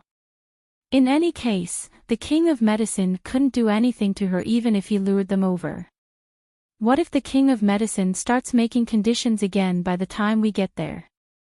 Mu Ling said worriedly. She'd heard of Han Yunshi's trip to Medicine Hut before. "That's too much of a loss of face for me as his disciple, isn't it?" Han Yunshi teased. "If he dares to do that again, I'll ask that old man from medicine requesting cave for help." As Han Yunshi spoke, she glanced at Gu Qi Sha from the corner of her eyes. Gu Qi Sha hadn't said a word this entire time. Before sunset, Han Yunshi had already told Duan Muyao and Chao Tong the news. Neither of them had any objections. They made some preparations, mainly strengthening the defenses to prevent Empress Shui's corpse from deteriorating. The next day, Duan Muyao woke up bright and early. She invited Chao Tong to sit in her carriage before rushing to Long Fei Ye's side courtyard to wait for them. Who knew that even after waiting for a long time, Han Yunshi and Long Fei Yi still hadn't come out? Duan Muyao couldn't bring herself to lose face, so she had Chao Tong knock on the door. After asking around, she found out that Long Fei Yi and Han Yunshi had left late last night. Why did they leave first? Chao Tong was helpless.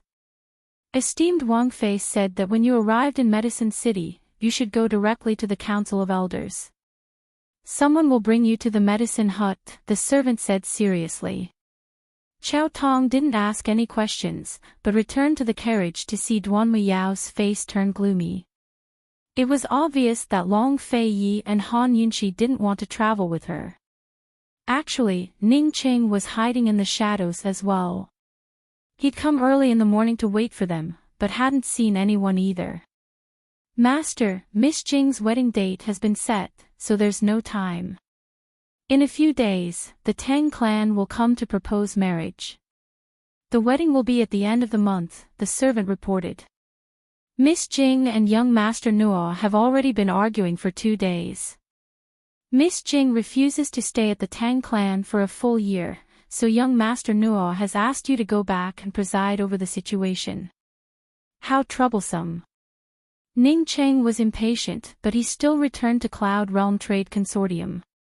He couldn't be careless about the Tang clan's affairs, so he wouldn't allow Ning Jing to act recklessly. Follow Duan Muyao and the rest. Report to me immediately if anything happens. He was about to leave when he added, keep an eye on that needle for your lordship. The servant was bewildered, but didn't dare to ask. By now, Han Yunxi and the rest had already traveled an entire night and were far from Yaoshui Prefecture. Gu Qisha and Mu Ling hadn't followed them. Mu Ling had been very excited to see the medicine hut for herself, but after learning that Gu Qisha wasn't coming, she decided to stay behind in Yaoshui Prefecture.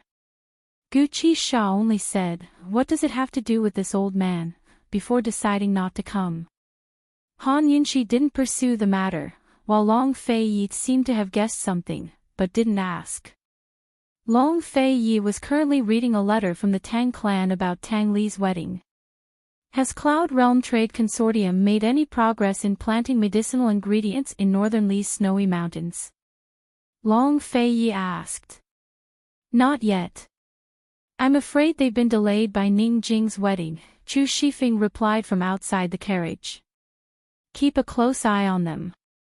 Long Fei Yi was still very concerned about the matter.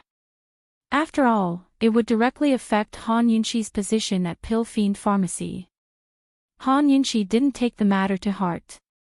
As she saw it, even if Cloud Realm Trade Consortium really did manage to grow the medicinal ingredients, she only needed to tell Medical City about it and they'd be unable to sell their products. She was more concerned with the matter at hand. Long Fei Yi, just how did Empress Shui die? Han Yunxi still didn't know the truth. She knew that Long Fei Yi had sent men to kill Empress Shui, but she didn't know the cause of death. She assumed it was an assassination, but there were no obvious wounds on the body. The Chu clan and Ning Qing must have done an autopsy as well, but they probably didn't find anything. Otherwise, they wouldn't have made a wound on Empress Shui's foot, but poisoned the original wound instead. Long Fei Yi leaned lazily against the high pillow as if dozing off. Han Yunxi scooted over and pushed him. Tell me, why are you so sure that Qiao Tong won't be able to find anything? Aren't you afraid that the corpse will give you away? Long Fei Yi reached out and pulled her into his arms. That's not important. The results weren't important. What mattered was the process and Duan Muyao's opinion. Tell me, it's not like I'll betray you. Han Yunxi wouldn't give up until she knew the truth. Long Fei Yi still didn't speak. Han Yunxi narrowed her eyes and said threateningly, "Are you going to tell me or not?" Long Fei Yi still shook his head. Han Yunxi suddenly tickled him under the armpit, but Long Fei Yi quickly dodged and dropped her hand. Only Han Yunxi knew that his greatest weakness was being ticklish. Han Yunxi wouldn't give up and kept tickling him. "Are you going to tell me or not? Are you going to tell me or not?" Long Fei Yi only dodged silently at first, but he couldn't help but laugh out loud. Still, he was stubborn and wouldn't tell her. The two of them began to make a ruckus inside the carriage, their movements loud and clear. Amidst their laughter were Han Yunxi's gasps for breath. Outside, Uncle Gao and Chu Shifeng exchanged glances, their imaginations running wild over the events in the carriage. An autopsy to prove one's innocence was a big deal. News of their trip to the medical hut had already spread, so all of Cloud Realm Continent was paying attention. But the two of them were still in the mood to play around in the carriage. Would Duan Yao lose her mind if she found out? After a few days of travel, Han Yunxi's group arrived at the medical hut. Pill King did not make things difficult for them as they had imagined. Instead, he took out the Rising Dead pill and enthusiastically expressed his willingness to help them with the medicine. Han Yunxi mused that this old thing must have really learned his lesson. Yunxi, did you read the ancient medicine tome I gave you last time? The King of Medicine asked with a chuckle. I did, Han Yunxi replied. She was busy cultivating the second level of the poison storage space, so where would she find the time to study ancient texts? She'd leave it to Mu Ling and Gu Qixia to study while she flipped through Mu Ling notes. Then, is there anything that you don't understand? The King of Medicine asked.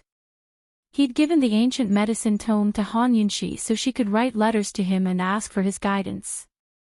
That way, master and disciple would gradually get to know each other better and solidify their master-disciple relationship.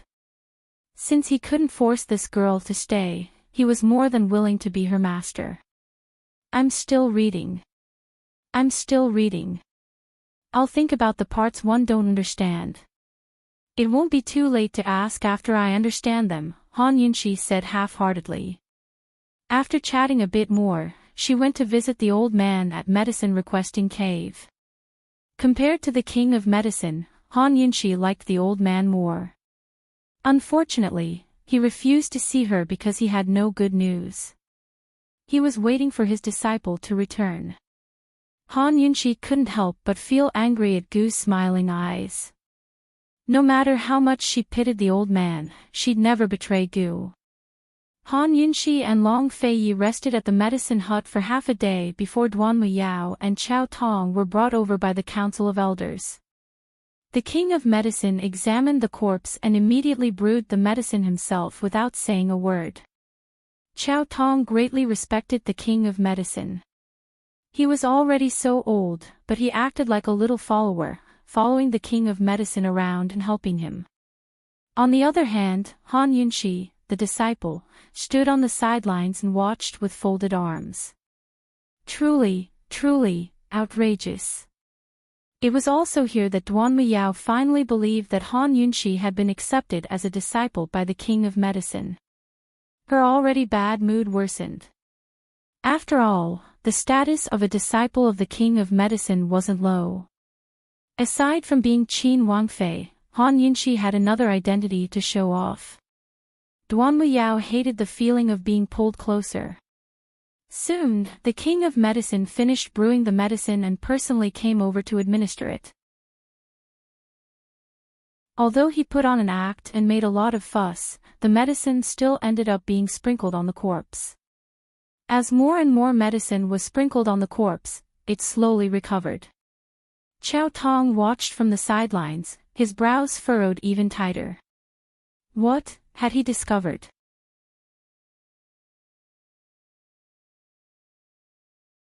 Chapter 660. The medicine of resurrection was indeed worthy of its reputation. This name was not given blindly. As more and more of the medicine was sprinkled, the corpse gradually recovered. Before long, the corpse had returned to its original state.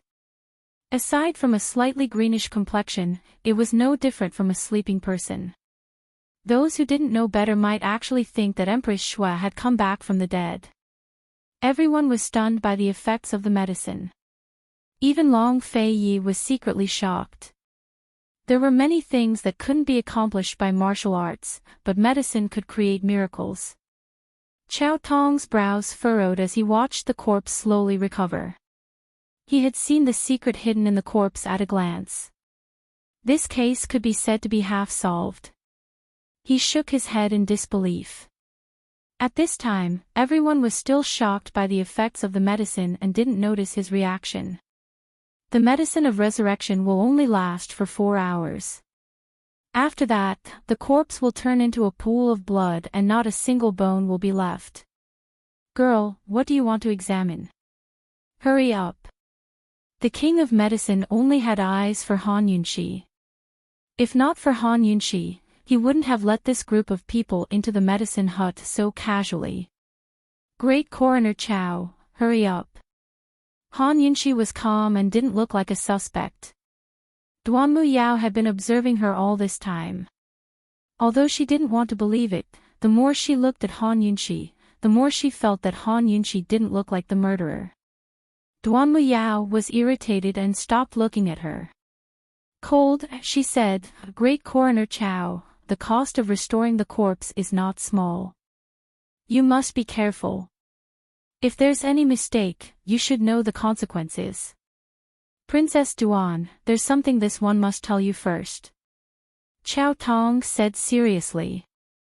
Is it more important than the autopsy?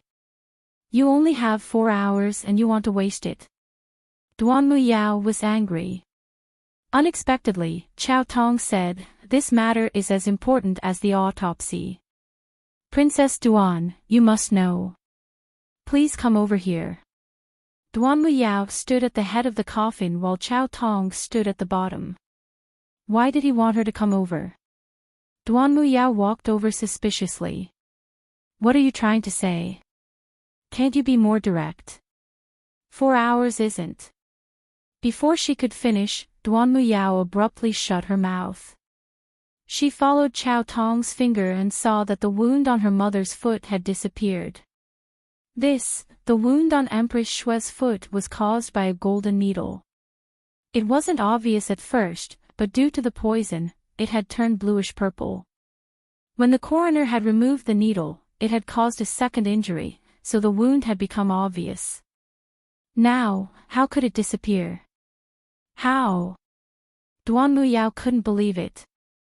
She moved closer to take a closer look, but she still couldn't see a wound. The bottom of Empress Shue's foot was smooth and white. There wasn't the slightest trace of injury. Impossible. I don't believe it. Duanmu Yao turned to look at Han Yunshi again. This time, Han Yunshi was looking back at her, her eyes clear and bright. Even if she knew who the real culprit was, there was nothing to feel guilty about. What did Long Fei Ye's murder have to do with her? She just didn't understand why Chu Qingge and Ning Qing wanted to make things difficult for her.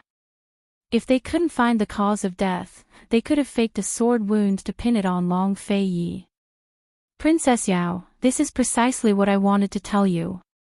The rising dead drug will restore a corpse to its original state. After death, any traces of the body will be erased. Thus, Duanmu Yao had figured this out before the drug was administered. She seemed to have lost all strength as she muttered to herself, so my imperial mother didn't die from a poison needle. That's right. Chow Tong was very certain. Princess Yao, this needle was stabbed into esteemed empress's foot after she died. The person who used the needle was extremely skilled.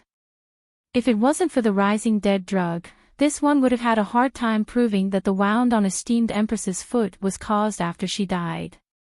You suspected it long ago? Duanmu Yao demanded. Yes, Chow Tong was very frank. Then why didn't you say anything? Why didn't you explain? Why? Duanmu Yao was about to cry. Why didn't you say anything earlier? If you did, my mother wouldn't have been reduced to ashes. Why? Princess Yao, this one only suspected.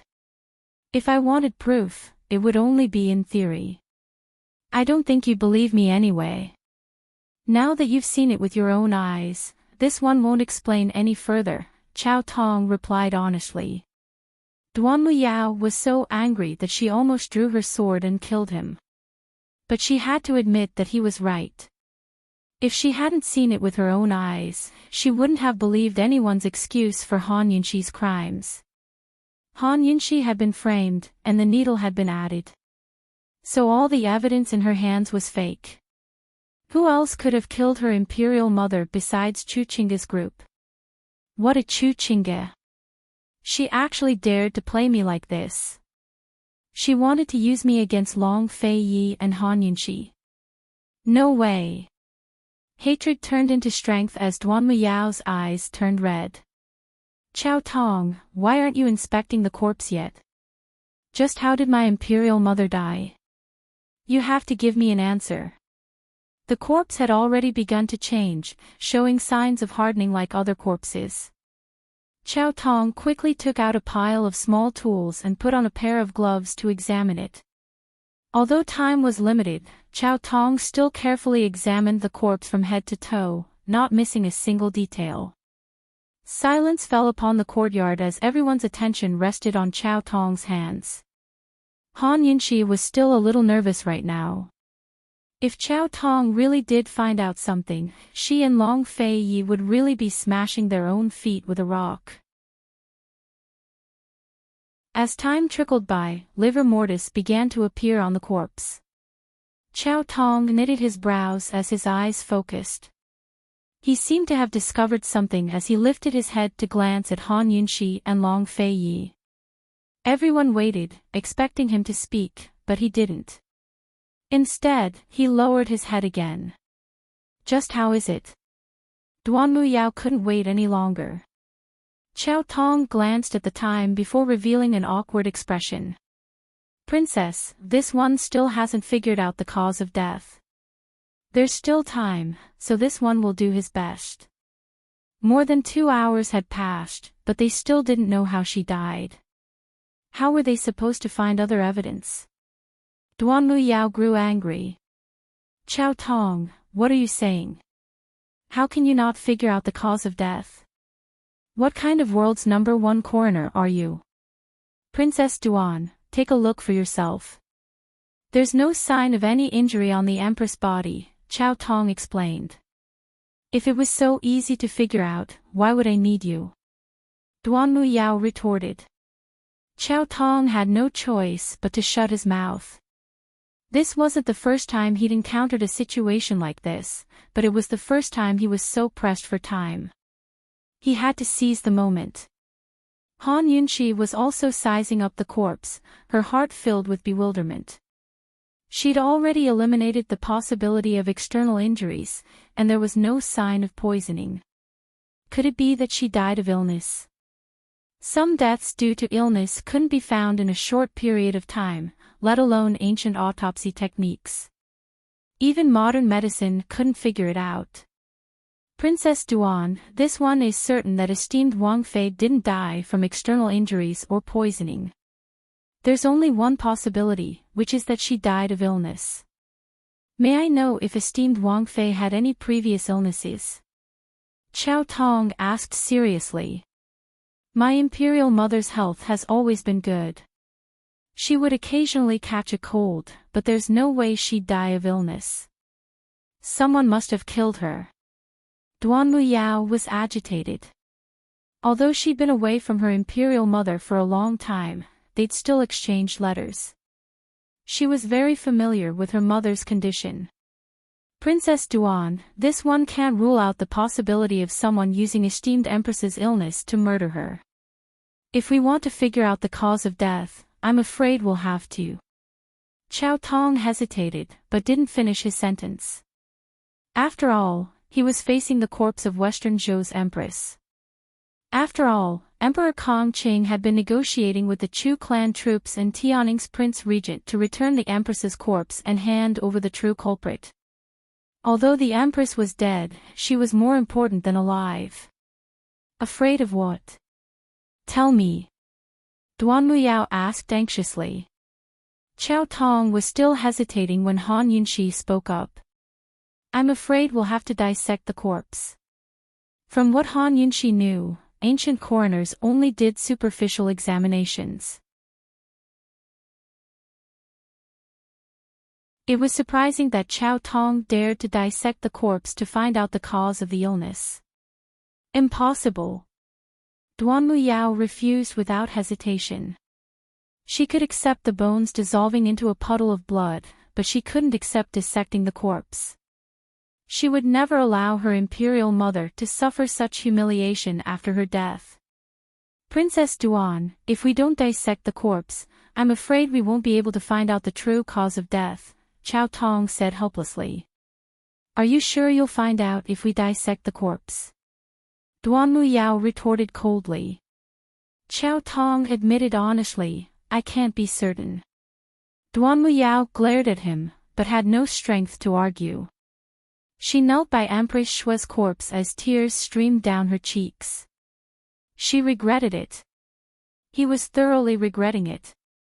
She didn't dare to believe Chu Qingge's lies. She shouldn't have caused such a ruckus. Imperial Mother's corpse was about to disappear. How was she supposed to explain things to Imperial Father? She was hoping to borrow the strength of Celestial Mountain to force the Chu clan and the Duke of Ning to investigate the cause of her Imperial Mother's death. Then she could bring her body back to Western Zhou. How would she have the face to go back now? All of this was Chu Qingge's fault. Qiao Tong didn't give up just because he couldn't figure out the cause of death.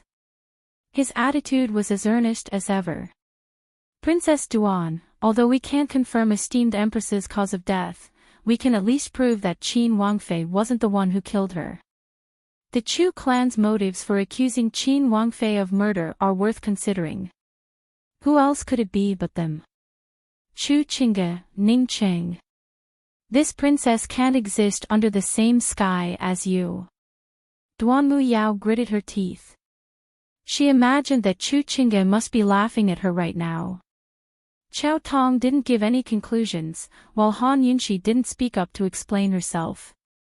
Just like that, Duan Muyao was convinced that the Chu clan was behind the murder. She wished that none of this had happened at all, that she could be smart enough to see through Chu Qingge's schemes. Unfortunately, the truth was right before her eyes. Abruptly, a strange sound came from the corpse. In a flash, Empress Shua's corpse dissolved into a puddle of blood and water. Not even her bones remained. Imperial Mother. Yao Yao has let you down. Let you down. Duan Muyao wailed as tears streamed down her face. Although Han Yunxi knew the truth, she still couldn't sympathize with Duan Muyao. It's good that Empress Shua's gone like this, she thought. The real culprit was standing right by Han Yunxi's side. He stood there with his hands clasped behind his back, his eyes as cold as ice the entire time. He seemed like a heartless bystander standing outside the scene. Han Yunxi took his hand and murmured.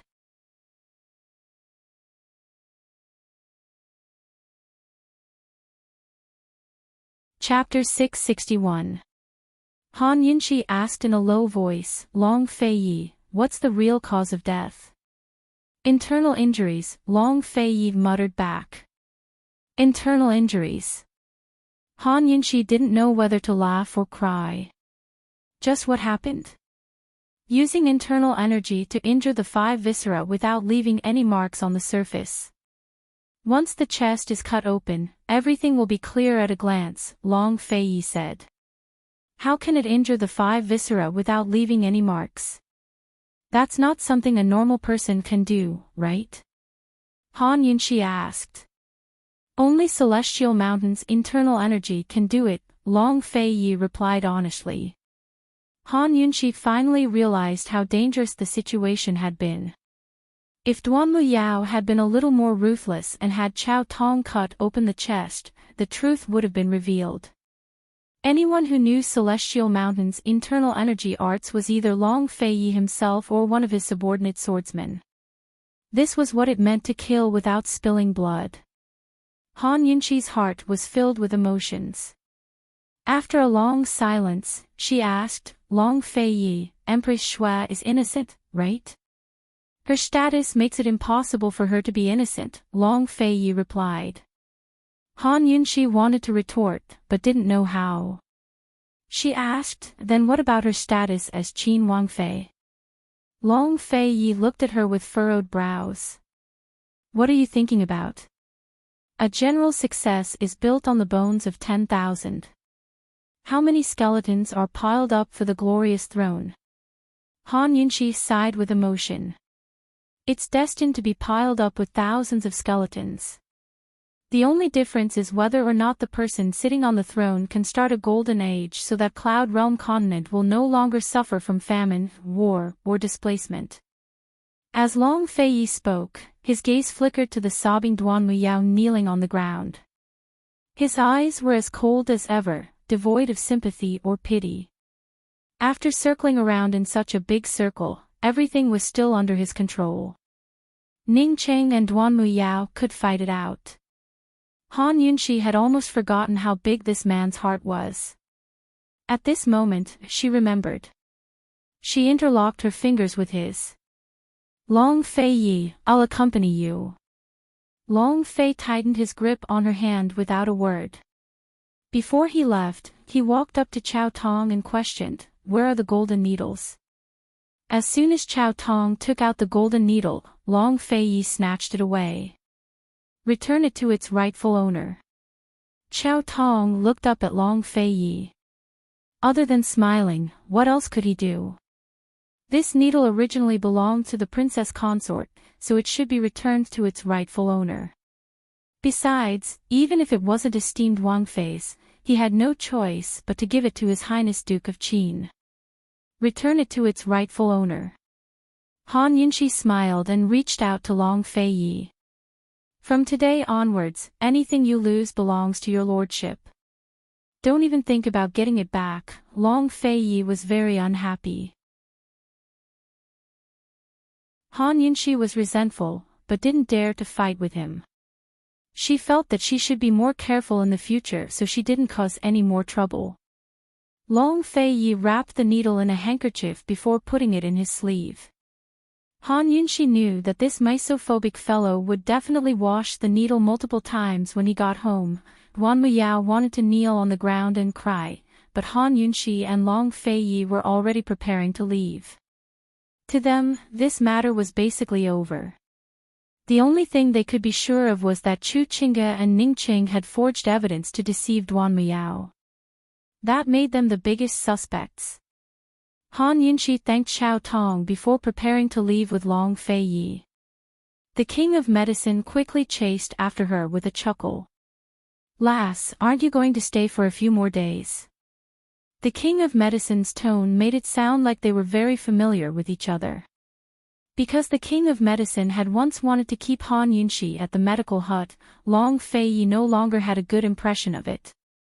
Before Han Yunshi could speak, Long Feiyi asked coldly, "Is there anything else?" The King of Medicine didn't have a good impression of Long Feiyi either. He had long guessed that if it wasn't for Long Feiyi, Han Yunshi might have agreed to stay with him at the medical hut. Still, the King of Medicine was a shrewd old man. He wasn't stupid enough to offend Long Feiyi in front of Han Yunshi. He was still smiling kindly. "It's nothing important. Be careful on the road. Lass, you should take a look at that ancient medical book of yours." I will. I'm reading it already." Han Yunshi might have been half-hearted, but her attitude was better than before. At least she wasn't so hostile to the King of Medicine anymore. Chao Tong saw this with his own eyes and heart. He knew that Han Yunshi was the King of Medicine's disciple, but never expected Han Yunshi to be so impudent in front of the King of Medicine. This lass really didn't know how lucky she was. If the King of Medicine hadn't been willing to take out the rising dead, she wouldn't have been able to escape punishment so easily. She was really too impudent. The King of Medicine watched as Han Yunshi and Long Feiyi left. He was grinning from ear to ear. He didn't mind Han Yunshi's impudence at all. Han Yunshi's attitude towards him this time was clearly much better than the last time. He thought that he had done well as a master. To be able to take in such a genius as Han Yunshi as his disciple, he didn't wait at the medicine hut for nothing all these years. The King of Medicine returned with a chuckle. The moment he saw Chao Tong and Duan Muyao, He immediately resumed his serious expression and didn't smile. "You're still not leaving." He rudely chased them away. Chow Tong hurriedly bowed. "Senior, sorry for the disturbance. This one will take his leave."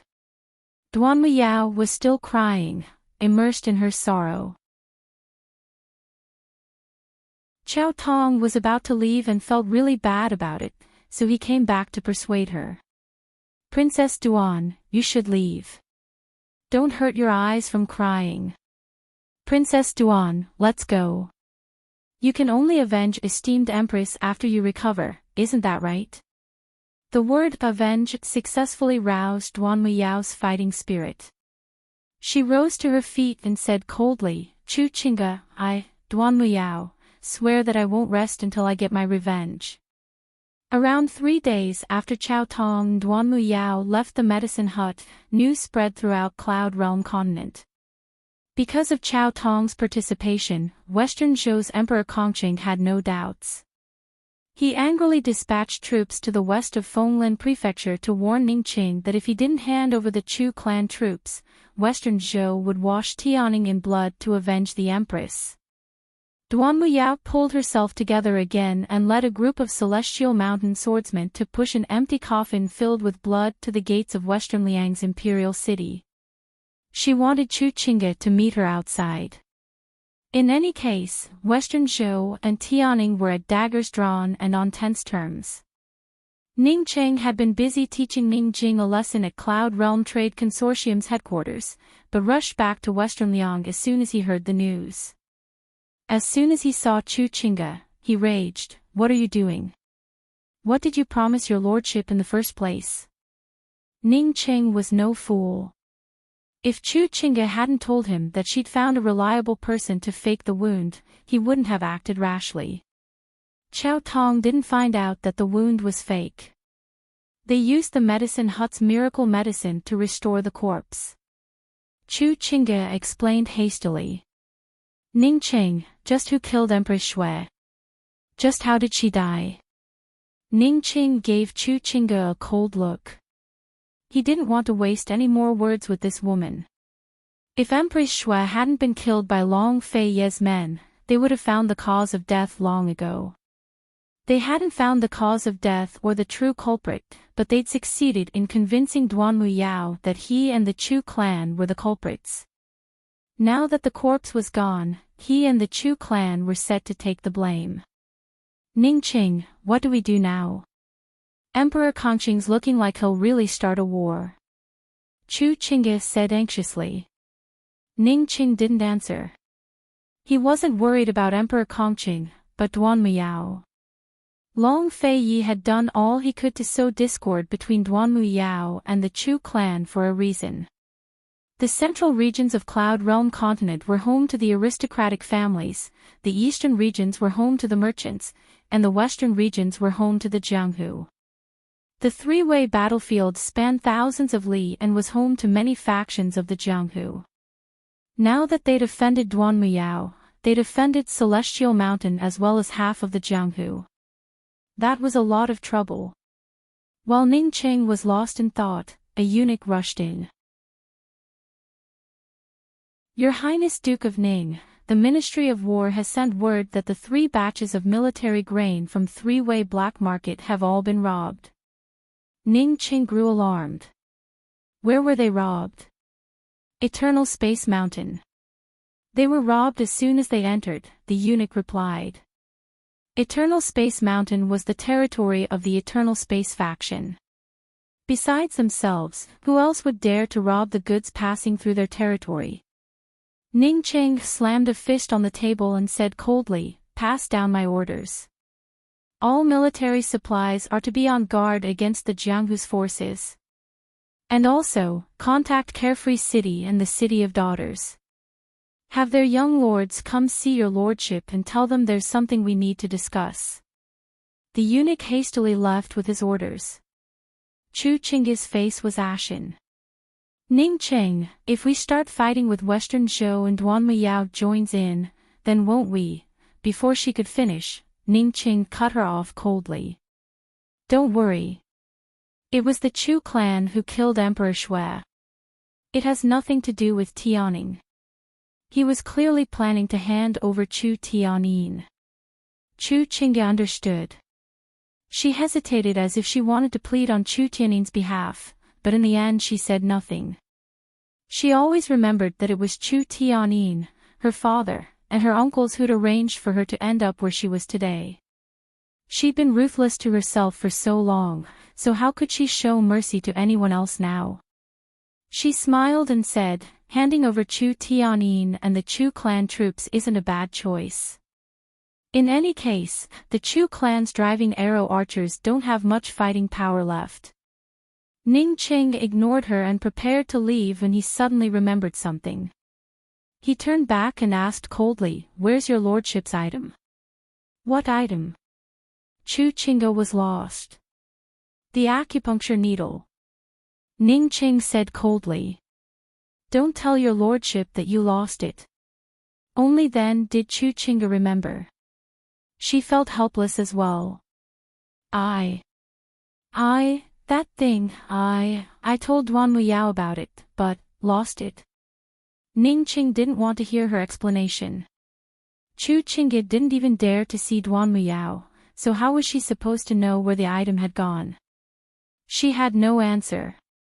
"You better find it back, or else your lordship will hand you over too," Ning Qing said coldly before leaving without looking back. "You?"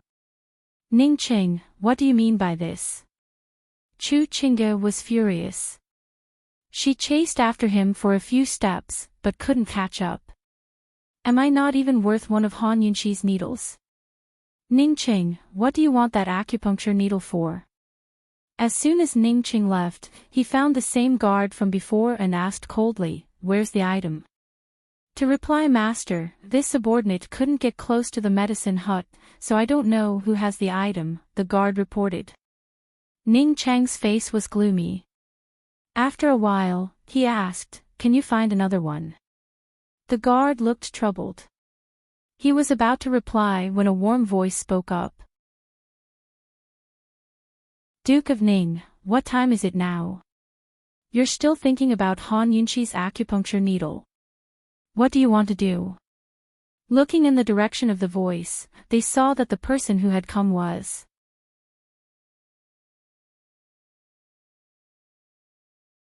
Chapter 662. Looking towards the source of the voice, they saw a dignified newcomer with an extraordinary bearing.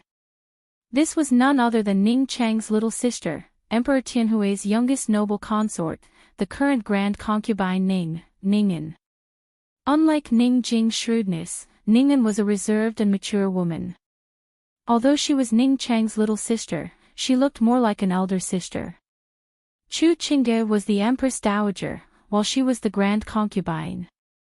Although Chu Qingge's clothes were extravagant and luxurious, Ning'an's were plain and simple. She had the bearing and dignity of a head of the imperial harem.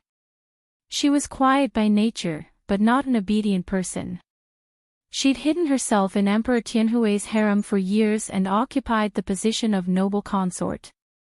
She didn't fight for it, kept her mouth shut, and never caused any trouble. "It's so late, but you're still out for a stroll?" Ning Qing asked. He treated Ning indifferently from Ning Jing and Ning Nua, because Ning'an's steadiness made him feel completely at ease. "I came specifically to find you." "I heard about Empress Shui's affairs," Ning'an said. "It's nothing major." "I had no intention of keeping Chu Tianyin around," Ning Qing said. Although he was reluctant to part with the Chu clan troops, he wouldn't leave someone he couldn't trust by his side for the sake of an army. He'd been keeping an eye on Chu Tianyin over the past few days. Although he hadn't found anything suspicious, he still couldn't stop worrying. He couldn't bear to give the Chu clan troops to Long Feiyi for nothing either, so handing them over to Western Zhou and destroying them was the wisest choice. Ning'an drew closer and looked at him seriously. "Even the Duke of Qin can't mess up your plans. Why did you lose your temper over a single needle?" My subordinates didn't do their jobs well, so your lordship was simply teaching them a lesson, Ning Qing said coldly before turning to leave. Really? Ning asked. It's getting late. You should go back and rest. You should plan well about what I told you last time. Your lordship doesn't want her to live past this year, Ning Qing instructed coldly. I've already made arrangements for that, Ning impressed. What do you want that needle for? You still have a plan. Ning Qing finally lost his patience. Do your job well. I don't need to explain my business to you. Big brother. Ning Qing was anxious. Unfortunately, Ning Qing ignored him and strode away. Ning couldn't help but shake her head. Ever since her parents passed away, she and her brother had worked together to support the world. In the past, whether it was the Chamber of Commerce or the various affairs of the clan, Big Brother would always look for her to discuss. This was the first time her brother had been so rude to her. How could she have the ability to control him? She was only worried that the golden needle would not only ruin his plans, it would also hurt his heart. Mistress, the people sent by Miss Jing are still waiting outside the palace. Are you going to meet them? The palace maid asked in a low voice. I won't see him. Ning said indifferently. This isn't appropriate, right? The palace maid was a little worried. She wants me to speak up for her in front of Ning Wang. Look at Ning Wang's expression just now. Do you think this consort can still speak up for him? Ning An's tone was very calm, but the servant girl was too scared to say more. Yes, this servant will send him away right away. Once the palace maid was far away, Ning chased after her. As the older sister, she could be considered an experienced person. She didn't want to see her sister's efforts go to waste. Tell Jing that enduring for a year is better than enduring for a lifetime, she said. For better or worse, Jing had chosen herself. She'd only have to suffer for a year. Back then, Ning had no choice.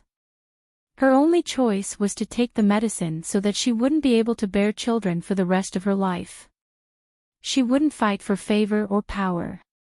Thus, she could devote herself to worshipping Buddha in Emperor Tianhui's harem and pass her days peacefully. Ning took out a green jade hairpin and said, "The eldest sister is the mother. This counts as my dowry for her. I won't be attending the wedding."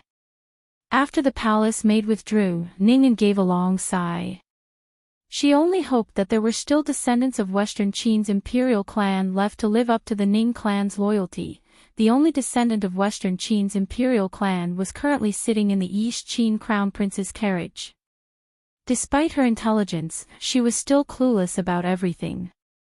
Currently, Han Yunxi and Long Feiyi were on their way back to Yaoshui Prefecture. Duanmu Yao and Emperor Kong Cheng's reactions were within their expectations.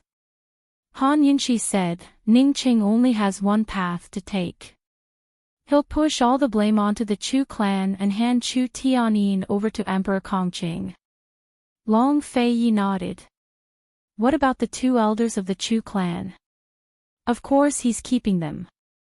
Without them, what can he use to threaten Chu Tianyin, the filial son? Han Yunxi smiled. If Chu Tianyin died in Emperor Kongqing's hands, then so be it. But what if he didn't die? He was still a descendant of the Nether clan. Long Feiyi took Han Yunxi's hand and patted it lightly. You're getting smarter and smarter. I've always been smart, all right. Han Yunxi said proudly. Long Feiyi was startled, then he burst into laughter. He'd seen many narcissistic women, but he didn't dislike this one. No matter how narcissistic she was, it was still self-confidence. Han Yunxi reminded him seriously, Long Feiyi, if you really do manage to save those two old things, you absolutely must keep them in your hands.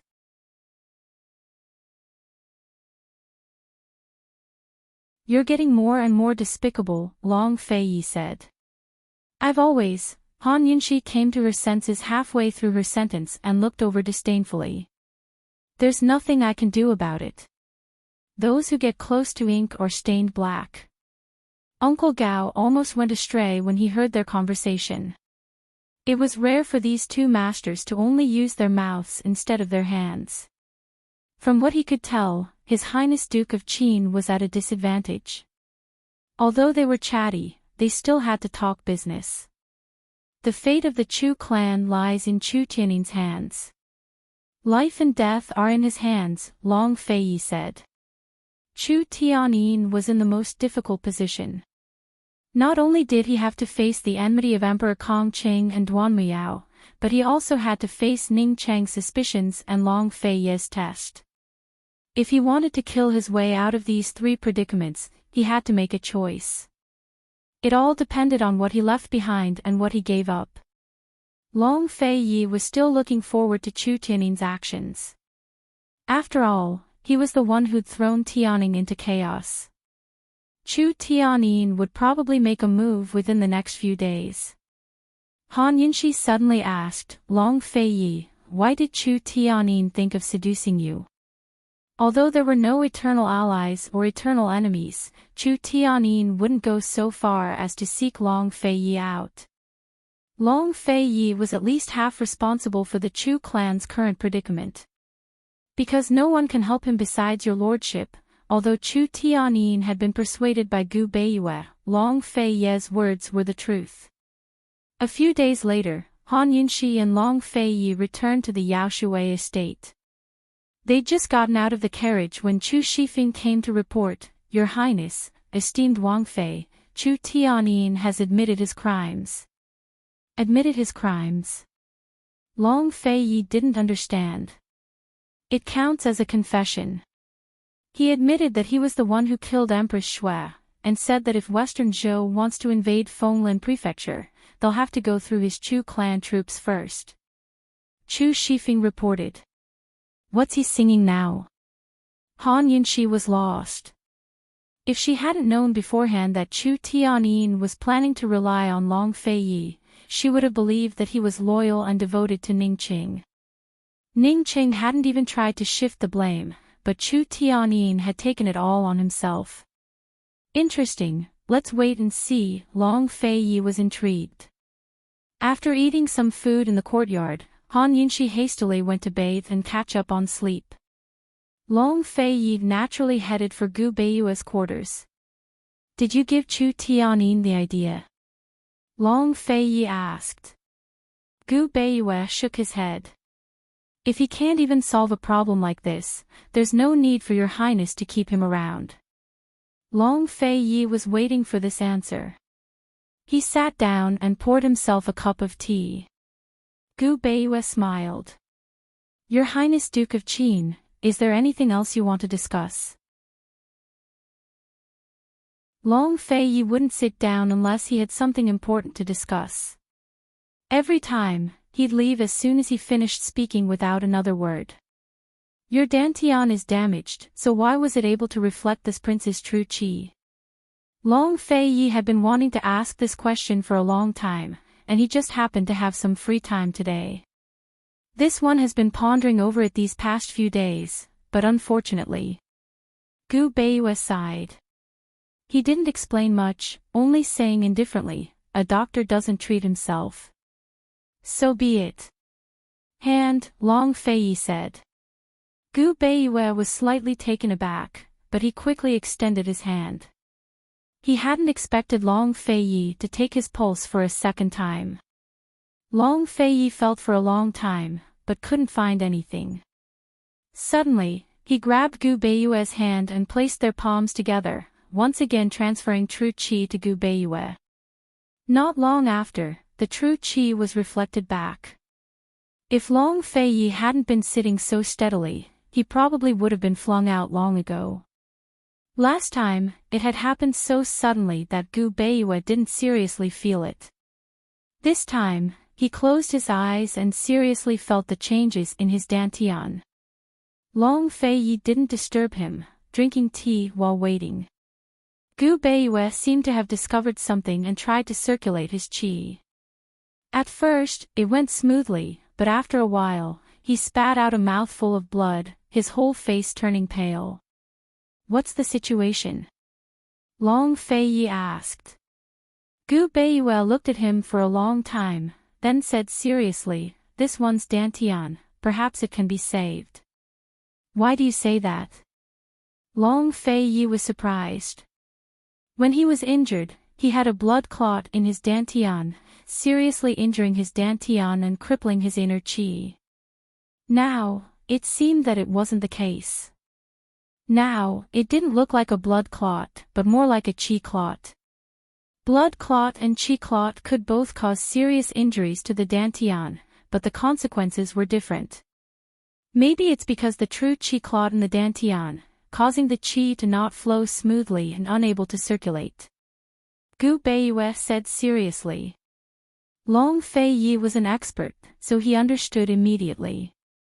Gu Beiyue's true qi and inner qi might not have completely disappeared, but it could be because the true qi clot in his Dantian, causing his inner qi to be unable to circulate. If the true qi was allowed to flow smoothly, there was a possibility that the Dantian could recover, and once the Dantian recovered, the inner qi could be restored. The thing that's resisting this prince's true qi is that clot of qi. Long Feiyi asked. It's very likely. Gu Beiyue's eyes revealed joy. It was fortunate that he could stand up. If he could recover his inner qi and the shadow technique, that would be extremely fortunate. If I lose it, it's my fate, but if I gain it, it's my fortune. Long Feiyi's eyes flashed with a touch of complexity, and he asked lightly, "How sure are you that you can recover?" Dissolving the blood clot wasn't difficult for Gu Beiyue, but the true qi and inner qi were completely lost, so the blood clot didn't have much of an effect. If there was a qi clot, the true qi and inner qi would still be there, but it was clotted and suppressed. Once it was unblocked, the true qi would cover the body, and the true qi would nourish the Dantian, and the inner qi would recover in a few days. Unblocking the blood clot shouldn't be difficult for Gu Beiyue, right? Gu Beiyue didn't answer Long Feiyi's question, but smiled and asked, "If this one recovers, will your highness still be at ease with this one?" You're tuning into the Dreamy Chapters YouTube channel. We're so grateful for your support, and don't forget to subscribe to join us on this incredible journey through captivating stories. Your generosity through donations truly makes a world of difference, as it's the primary source of revenue that allows me to expand and enhance this channel for you. Thank you from the bottom of my heart for being a part of this adventure.